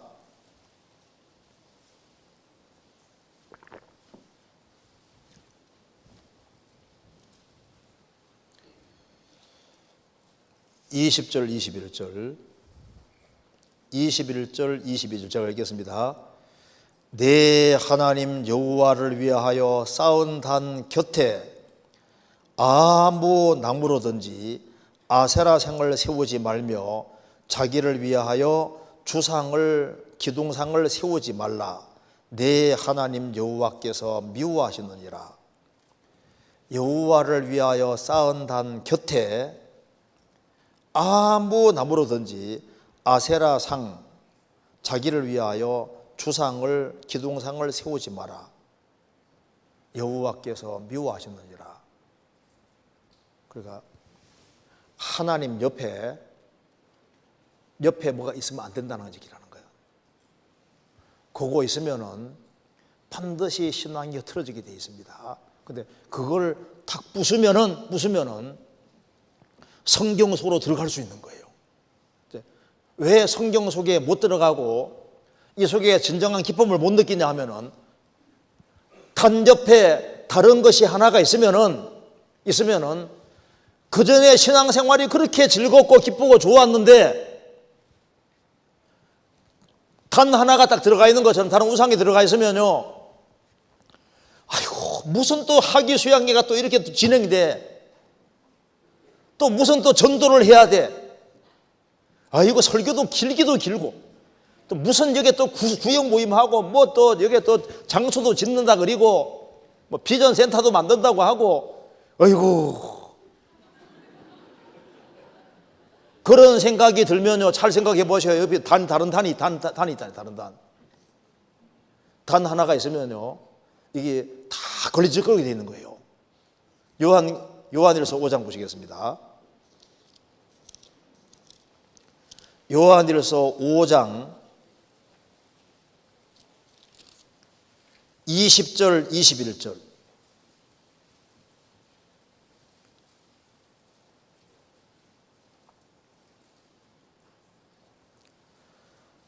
또 아는 것은 하나님의 아들이러 우리에게 지각을 주사 우리로 참된 자를 알게 하신 것과, 또한 우리가 참된 자 곧 그의 아들 예수 그리스도 안에 있는 것이니 그는 참 하나님이시오 영생이시라. 그 다음 같이 읽겠습니다. 자녀들아 너희 자신을 지켜 우상에서 멀리하라. 하나님의 아들이 오셨는데 이분이 참 하나님이신데, 예수님이 참 하나님이신데, 자녀들아 너희 자신을 지켜서 우상에서 멀리하라. 무슨 말입니까? 예수님 옆에 다른 거 두지 않도록 조심해라. 예수님 옆에 단위 하나 있으면은 신앙이 확 흐트러지게 되어 있습니다. 그 마음이 한 마음이 돼서 마음을 다하고 성품을 다하고 뜻을 다해 목숨을 다해 주님을 섬기는 게 당연함에도 불구하고 왜 한 마음이 아니고 두 마음이 되냐면은 다른 단위 있으면은 이거 있으면요 마음이 분산되고 갈라지는 거예요.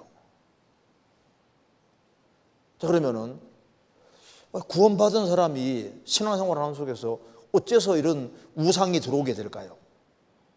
이유가 여러 가지가 있는데 몇 개만 잠깐 봅시다. 이사야 2장 보시겠습니다. 이사야 2장 7절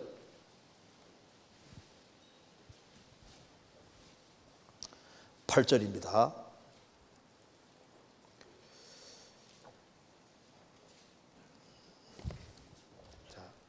언제 우상이 들어오냐 하면 이렇게 봅시다.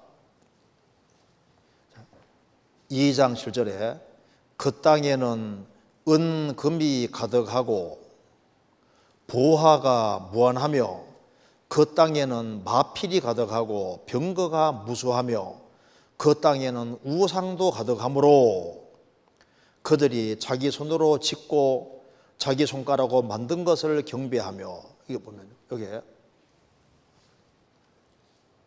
만사가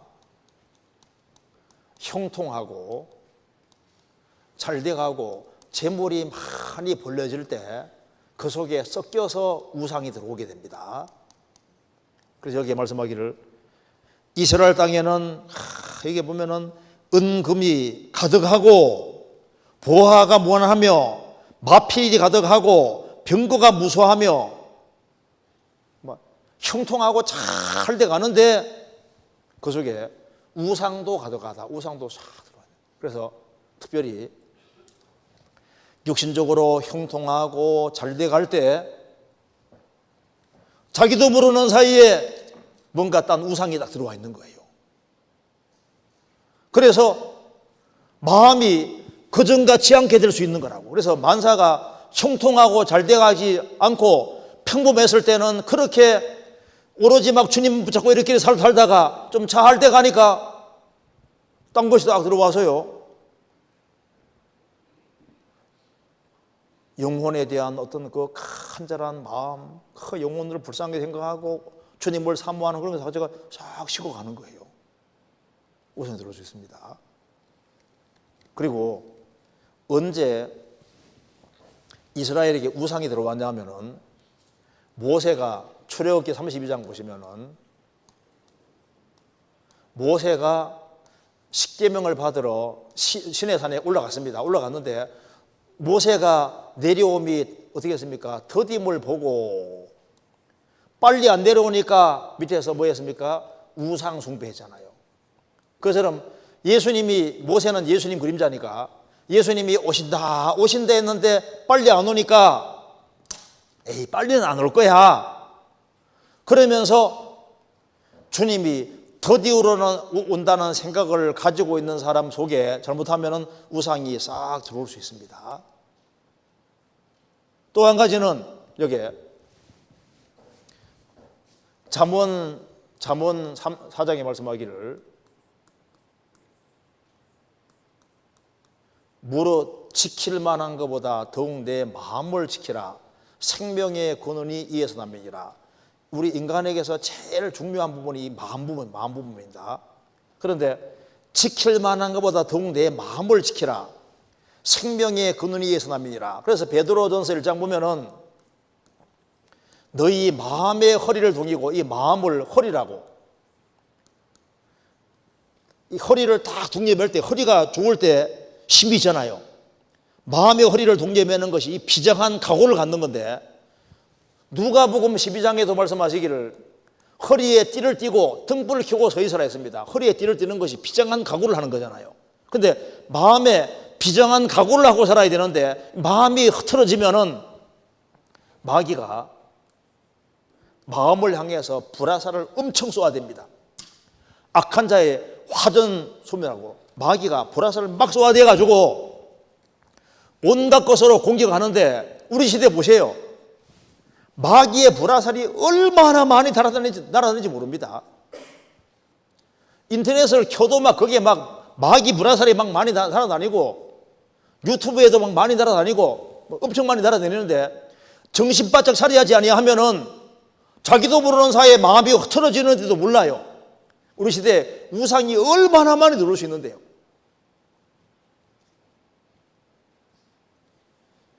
성경에 분명히 말씀하시기를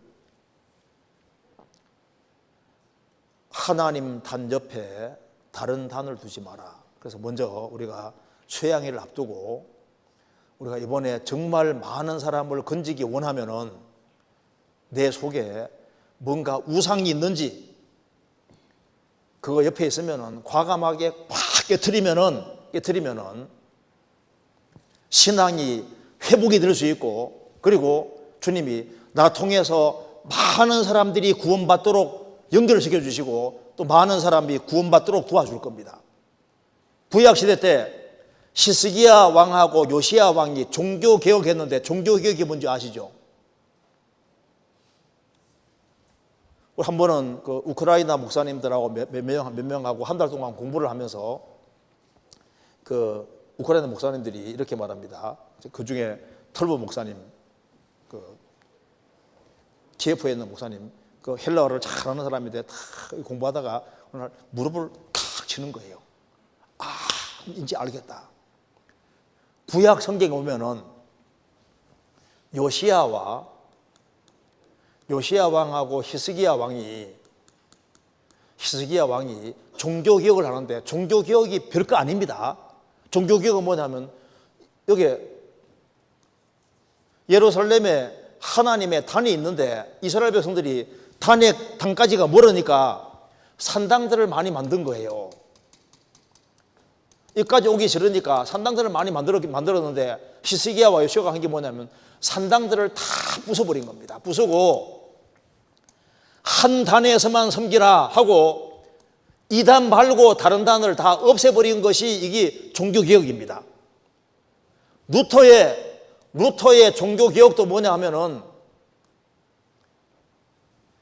여기에 자질구리한 거 이것이 우상의 소재가 되는 걸 다 없애버리고 십자가 중심으로 딱 돌아간 것이 이게 종교개혁이잖아요.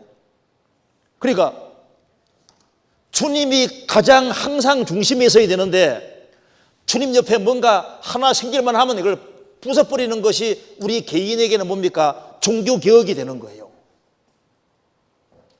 내가 신앙생활 잘 하는데 이성 문제가 때문에 걸리면요, 주님 옆에 우성 문제 생기면 이거 회개를 버리는 것이 개인적으로는 종교개혁이 될 수 있는 거라고. 만일 뭔가 주님 옆에 둔 것이 있으면은 그러면은 이게 시간 지나가면은 내 마음을 다 갉아먹습니다.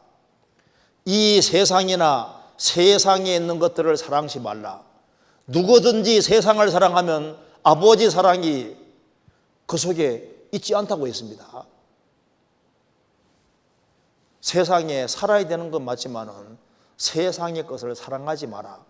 세상의 것을 사랑하면 아버지 사랑이 있지 않다. 아버지 사랑이 없으면요, 안 들어와 있으면은 신앙생활이 힘들어지는 거예요.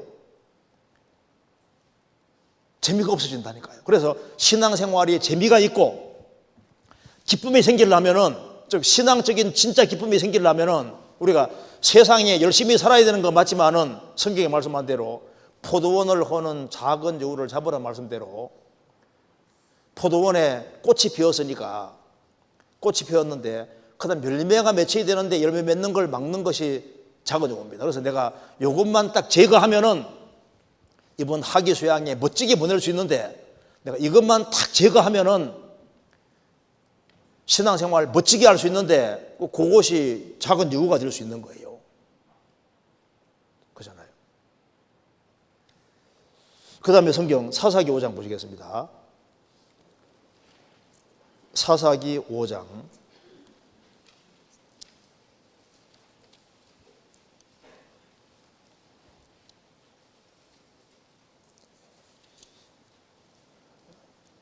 5장 1절입니다.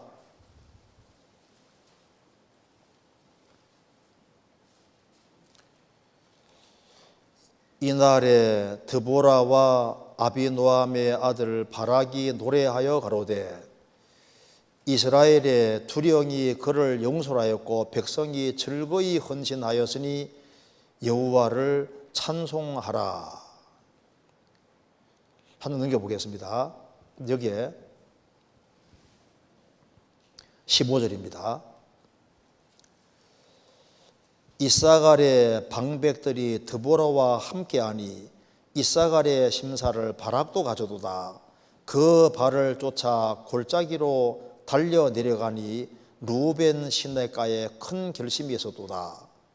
내가 양의 우리 가운데 앉아서 목자에 저 부는 소리, 피리 부는 소리를 들으면 어찌미뇨. 루벤 시내가에서 마음에 크게 살핌이 있도다. 여기에 이스라엘 백성들이 헌신해서 전쟁을 할 때 다른 사람들은 목숨을 걸고 싸우는데 내가 양의 우리 가운데 앉아서 편안히 앉아서 목자에 피리 부리는 소리를 들으면 어찌미뇨. 어떤 사람은 목숨 걸고 싸우는데 어떤 사람은 한가한 거예요. 그러면 어찌미뇨. 다른 사람은 전쟁하고 있는데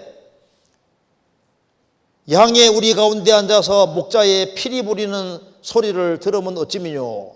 루벤 시내가에서 마음에 크게 살핌이 있도다. 이 무슨 말이냐면 루벤 시내가에서는 이 전쟁에 참여해야 돼 말아야 돼. 참여할까 말까 마음에 살핌이 있다 그 말입니다. 여기에 보면은 목자의 피리 부는 소리를 들으면 어찌미뇨. 이게 책망입니다. 그렇죠? 민수기 32장 23절에 가나안 동쪽에 기업을 차지한 지파가 있는데 서쪽에서 기업 차지하는 전쟁에 참여하지 않을 경우는 죄가 있다고 말씀하면서 너희가 만일 그같이 아니하면 여호와께 범죄함이니 너희 죄가 정녕 너희를 찾아낼 줄 알라. 무슨 말입니까? 너희들은 기업을 동쪽에 차지했다고 해서 서쪽의 기업을 차지하는 전쟁에 동참하지 아니하면은 여호와께 범죄합니다. 동참하지 않는 죄를 찾아낼 거라고 말씀하신 겁니다. 죄의 역사에 동참하지 않는 것을 성경에서 죄라고 얘기를 해요. 죄라고. 동참을 우리는 운명 공동체이기 때문에 하나님 나라 위에 같이 역사하는 사람이기 때문에 우리는 천국에서도 같이 살 사람이기 때문에 땅에서도 운명과 거락을 함께하는 사람들인 겁니다. 이스라엘 백성들이 바벨론에서 돌아와서 성벽을 만들 때 이스라엘 12지파가 다 참여해서 이제 열심히 성벽을 건축하는데 드고와 귀족들은 주의 역사에 담붙지 않았다. 이걸 성벽을 만드는 것을 주의 역사라고 주의 일이라고 말씀하셨습니다. 우리가 지금 하기 수양회를 위해서 마음을 모으는 것도 이게 주의 역사입니다. 비전센터 만드는 것도 주의 역사입니다. 그렇잖아요. 여기 한번 느헤미야 3장 한번 보시겠습니다. 느헤미야 3장.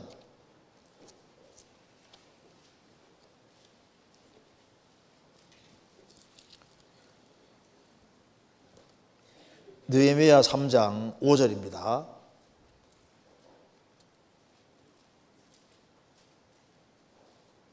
(3장 5절) 제가 읽겠습니다. 729페이지입니다. 그 다음은 두고와 사람들이 중수하였으나 그 귀족들은 그 주의 역사에 담붙지 아니하였으며, 여기에 두고와 사람들이 중수하는데 그 귀족들은 그 역사를 하지 않고 그 주님의 역사에 담붙지 않았다. 다른 번역에는 목도 안 내밀었다. 여기 성벽을 짓는 것이 주의 역사라고. 주의 역사. 그러니까 여기 이제 이스라엘 백성들이 돌아와서 스룹바벨과 여호수아가 성전 만드는 것만 주의 일이 아니고 성벽을 건축하는 것도 주의 역사였던 겁니다. 그게 단부치 않았다. 한번 시간 나시면요, 여기 집에 가셔서 에스라 2장과 느헤미야 7장 읽어보시면요, 내용이 100% 똑같은데 사람 숫자만 차이가 있습니다. 왜 숫자 차이가 생기냐면은 에스라 2장은 이제 성벽을 건축하기 전에 숫자고, 느헤미야 7장은 성벽 건축하고 난 다음에 숫자를 말하고 있습니다. 그래서 온 회중의 총계는 똑같은데 주의 역사를 시작할 때 이제 얼만큼 참여하고 참여하지 않은 것 자체를 정확히 딱 계산 다 해놨습니다. 읽어보시면요, 시작할 때는 참여하다가 중간에 빠진 사람도 기록해놓고, 처음에 시작 안 하다가 나중에 이제 참여한 사람도 기록해놓고, 처음부터까지 다 참여한 것도 다 기록해놨어요. 그래서 총계는 똑같은데 그 중에서 얼만큼의 사람이 참여하고 얼만큼의 사람은 참여 안 한 것 자체를 정확히 다 적어놨습니다. 왜 이런 걸 적어놓냐 하면은, 누가 수양에 얼만큼 동참하는지 주님 다 보시잖아요. 주의 역사에 얼만큼 참여하는지 다 보기 때문에 딱 기록되어 있습니다. 한번 어떤 분이 제게, 내가 이거 해결돼야만 교회에 나오겠대요. 뭐냐, 이게 도무지 이해가 안 된다는 거예요. 에스라 2장과 느헤미야 7장을 비교해 보면은 내용이 똑같은데 숫자가 차이가 난다는 거예요. 숫자가 이게 어떻게 된 거냐고. 그래 계산해 보자고 해서, 느헤미야 2장은 에스라서 2장은 이제 이스라엘 백성들이 돌아와서 이제 성벽을 건축하기 전에 계산 딱 된 거고, 7장은 건축하고 난 다음에 숫자를 딱 계산한 겁니다. 그래서 돌아온 사람 총계는 똑같은데 역사에 참여한 사람은 그 중에 일부가 참여했고 일부는 참여 안 했고, 처음에는 참여했고 중간에 빠져나간 사람이 있고, 처음에는 안 하다가 나중에 참여한 사람들 해가지고 딱 계산하면 딱 맞아요. 주님은 다 보고 있는 게 맞는 겁니다. 그래서 성경 말씀하기를, 목자의 피리 소리 부는 걸 듣고 있으면 어찌미뇨, 지금 그렇게 한가할 때냐 그 말입니다. 한가할 때가 아니라는 걸 말하고 있는 겁니다. 주님은 동참하고 동참하지 않는 것을 중요하게 생각한다는 걸 알 수 있는 겁니다. 자, 그리고 여기 에스겔 18장 하나 더 봅시다. 여기 18장 보세요. 18장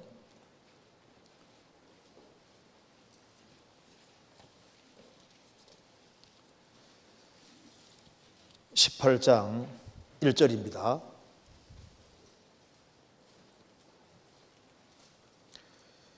여호와의 말씀이 또 내게 임하여 가라사대, 너희가 이스라엘 땅에 대한 속담에 이르기를, 아비가 신 포도를 먹었으므로 아들의 이가 시다하면 어찌미뇨.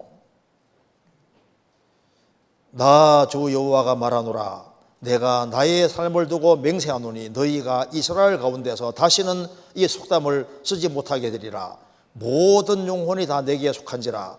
아비의 영혼이 내게 속한 같이 아들의 영혼도 내게 속하였나니 범죄하는 그 영혼이 죽으리라. 아버지가 신포도 먹었는데 아들이가 쉴 리가 없잖아요. 우리가 이런 어려움을 당하는 것은 아버지 때문이다,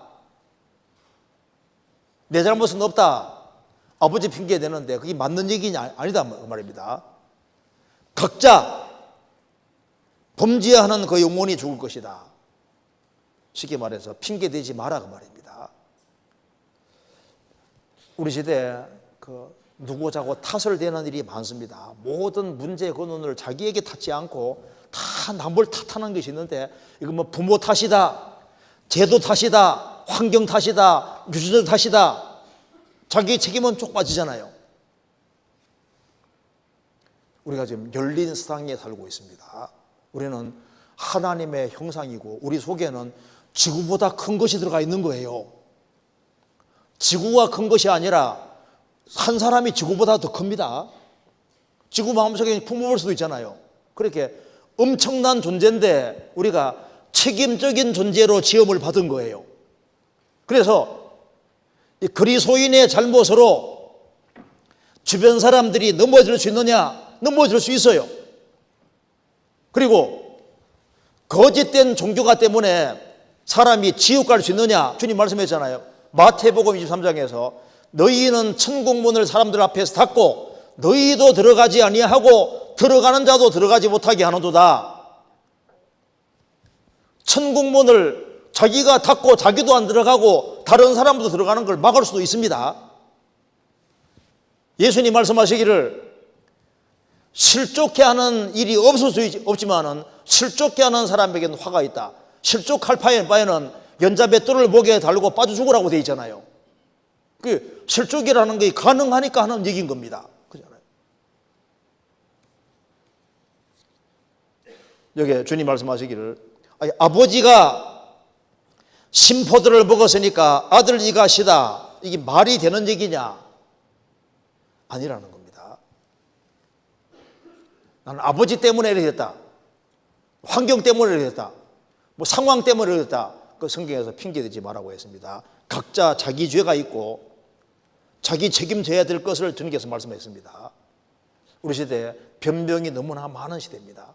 아담 하와부터 핑계댔잖아요. 하와 니 왜 먹었냐? 아담 왜 먹었냐 하니까 하나님 만들어주신 하와 때 먹었습니다. 하와 왜 먹었냐 하니까 마귀가 이제 뱀이 먹게 했습니다. 핑계댔잖아요. 우리 아담 자손입니다. 우리는. 그래 핑계를 잘 대는 거예요. 핑계를 대면은 신앙생활을 발전할 수 없습니다. 나는 이러저러한 환경 때문에 신앙생활 잘 못한다. 그러면 핑계대기에 덜 좋은 사람이 누굽니까? 다니엘. 내가 바벨론 이스라엘 땅에도 안 살고 바벨론 포로 잡혀왔으니까 나는 하나님 말씀 가운데 못 사는 게 당연하지. 핑계대기 좋잖아요. 요셉은 17살 나이에 에집트 팔려왔으니까 나는 너무 억울해서 나는 못 살았다. 핑계댈 수 있잖아요. 환경 핑계대면 안 된다고 말씀했습니다. 그리고 자기가 지은 죄에 대해서도 핑계댈 수 없습니다. 자기 욕심에 끌려 자기가 미혹되기 때문에 내가 하나님께 유혹받는다 하면 안 된다고 말입니다. 죄 짓고서 남의 핑계 대지 말라고 했습니다. 죄는 자기가 짓는 겁니다. 자기가. 나는 뭐 시간이 없네. 시간 없다고 하는 사람이 자기 하고 싶은 데는 다 하루 다니거든요. 뭐 시간 없이 신앙생활 못한다고. 그런데 자기가 중요하다 생각하는 쪽에는 어떻게 하든 간에 시간 내서 시간을 들이잖아요. 시간 없다는 말도 이게 핑계일 수 있습니다. 난 거리가 멀어서 에티오피아 여왕은 솔로몬에게 오는데 거리가 얼마나 먼데 1500km가 넘는데 우리 한번 해외 가보면요 얼마나 거리가 먼 데서 오는데 미국 같은 데는 수양이 한번 올라오면요 얼마나 먼지 몰라요. 몽골 같은 데는 막 한 50시간씩 차 몰고 오잖아요. 러시아에는 그때 블라디카프카스에서 이렇게 모스크바까지 오는데 3일 동안 기차 타고 옵니다. 기차 타고 수영에 참석하려고. 뭐 거리가 멀어서 나는 뭐 생긴 것이 이런지라 하면서 나는 원래 태생이 그래 이런 식으로 자꾸 핑계대고 나는 뭐 배운 것도 없는데 뭐 그럼 뒤를 무디는 초등학교 4학년도 제대로 못 나왔는데요. 가진 것이 없어도 신앙생활 잘할 수 있습니다. 가진 것이 없어도 신앙생활 못한다. 하나님이 살아계신데 나는 이래서 전도 못하고 저래서 전도 못하고 한 사람만 공주 수양가 갖다 놓으면 막 1억씩만 준다 그러면 몇 명 들어오겠습니까? 사실 우리는 사실 핑계를 사실 많이 대고 있는 거예요. 나는 이래 전도 못하고 저래도 못하고. 성경 말씀합니다. 핑계대지 마라. 각자는 자기 책임이 분명히 있을 것을 말씀했습니다. 하나님이 다 해주신다. 맞는 가치는 맞는 게 아닙니다. 나사로 살릴 때 돌문을 열어라 사람에게 시켰습니다. 나사로에 나오너라 주님이 나사로 나오게 했잖아요. 살려주셨습니까? 그런데 풀어놓아 다니게 하라 그건 주님이 안 해주셨습니다. 생명은 주셔도 돌문 여는 것은 주님이 사람에게 시킨 것처럼 우리가 할 일을 하는 속에서 주님 역사해 주시는 거예요. 우리가 땅에서 매이면 하늘에서도 매이는 겁니다. 우리 역할이라는 것이 분명히 있는 거예요. 우리가 더 많은 희생과 수고를 각오하면은 훨씬 더 많은 사람들이 구원받는 것이 사실입니다. 우리 한 군데만 더 보시겠습니다. 내일 말씀드리겠습니다. 요한복음 12장입니다.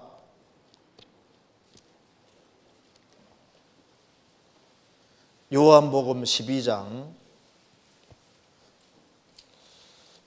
32절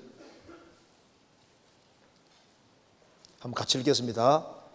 내가 땅에서 들리면 모든 사람을 내게로 이끌겠노라 하시니 여기서 이거 한번 보세요.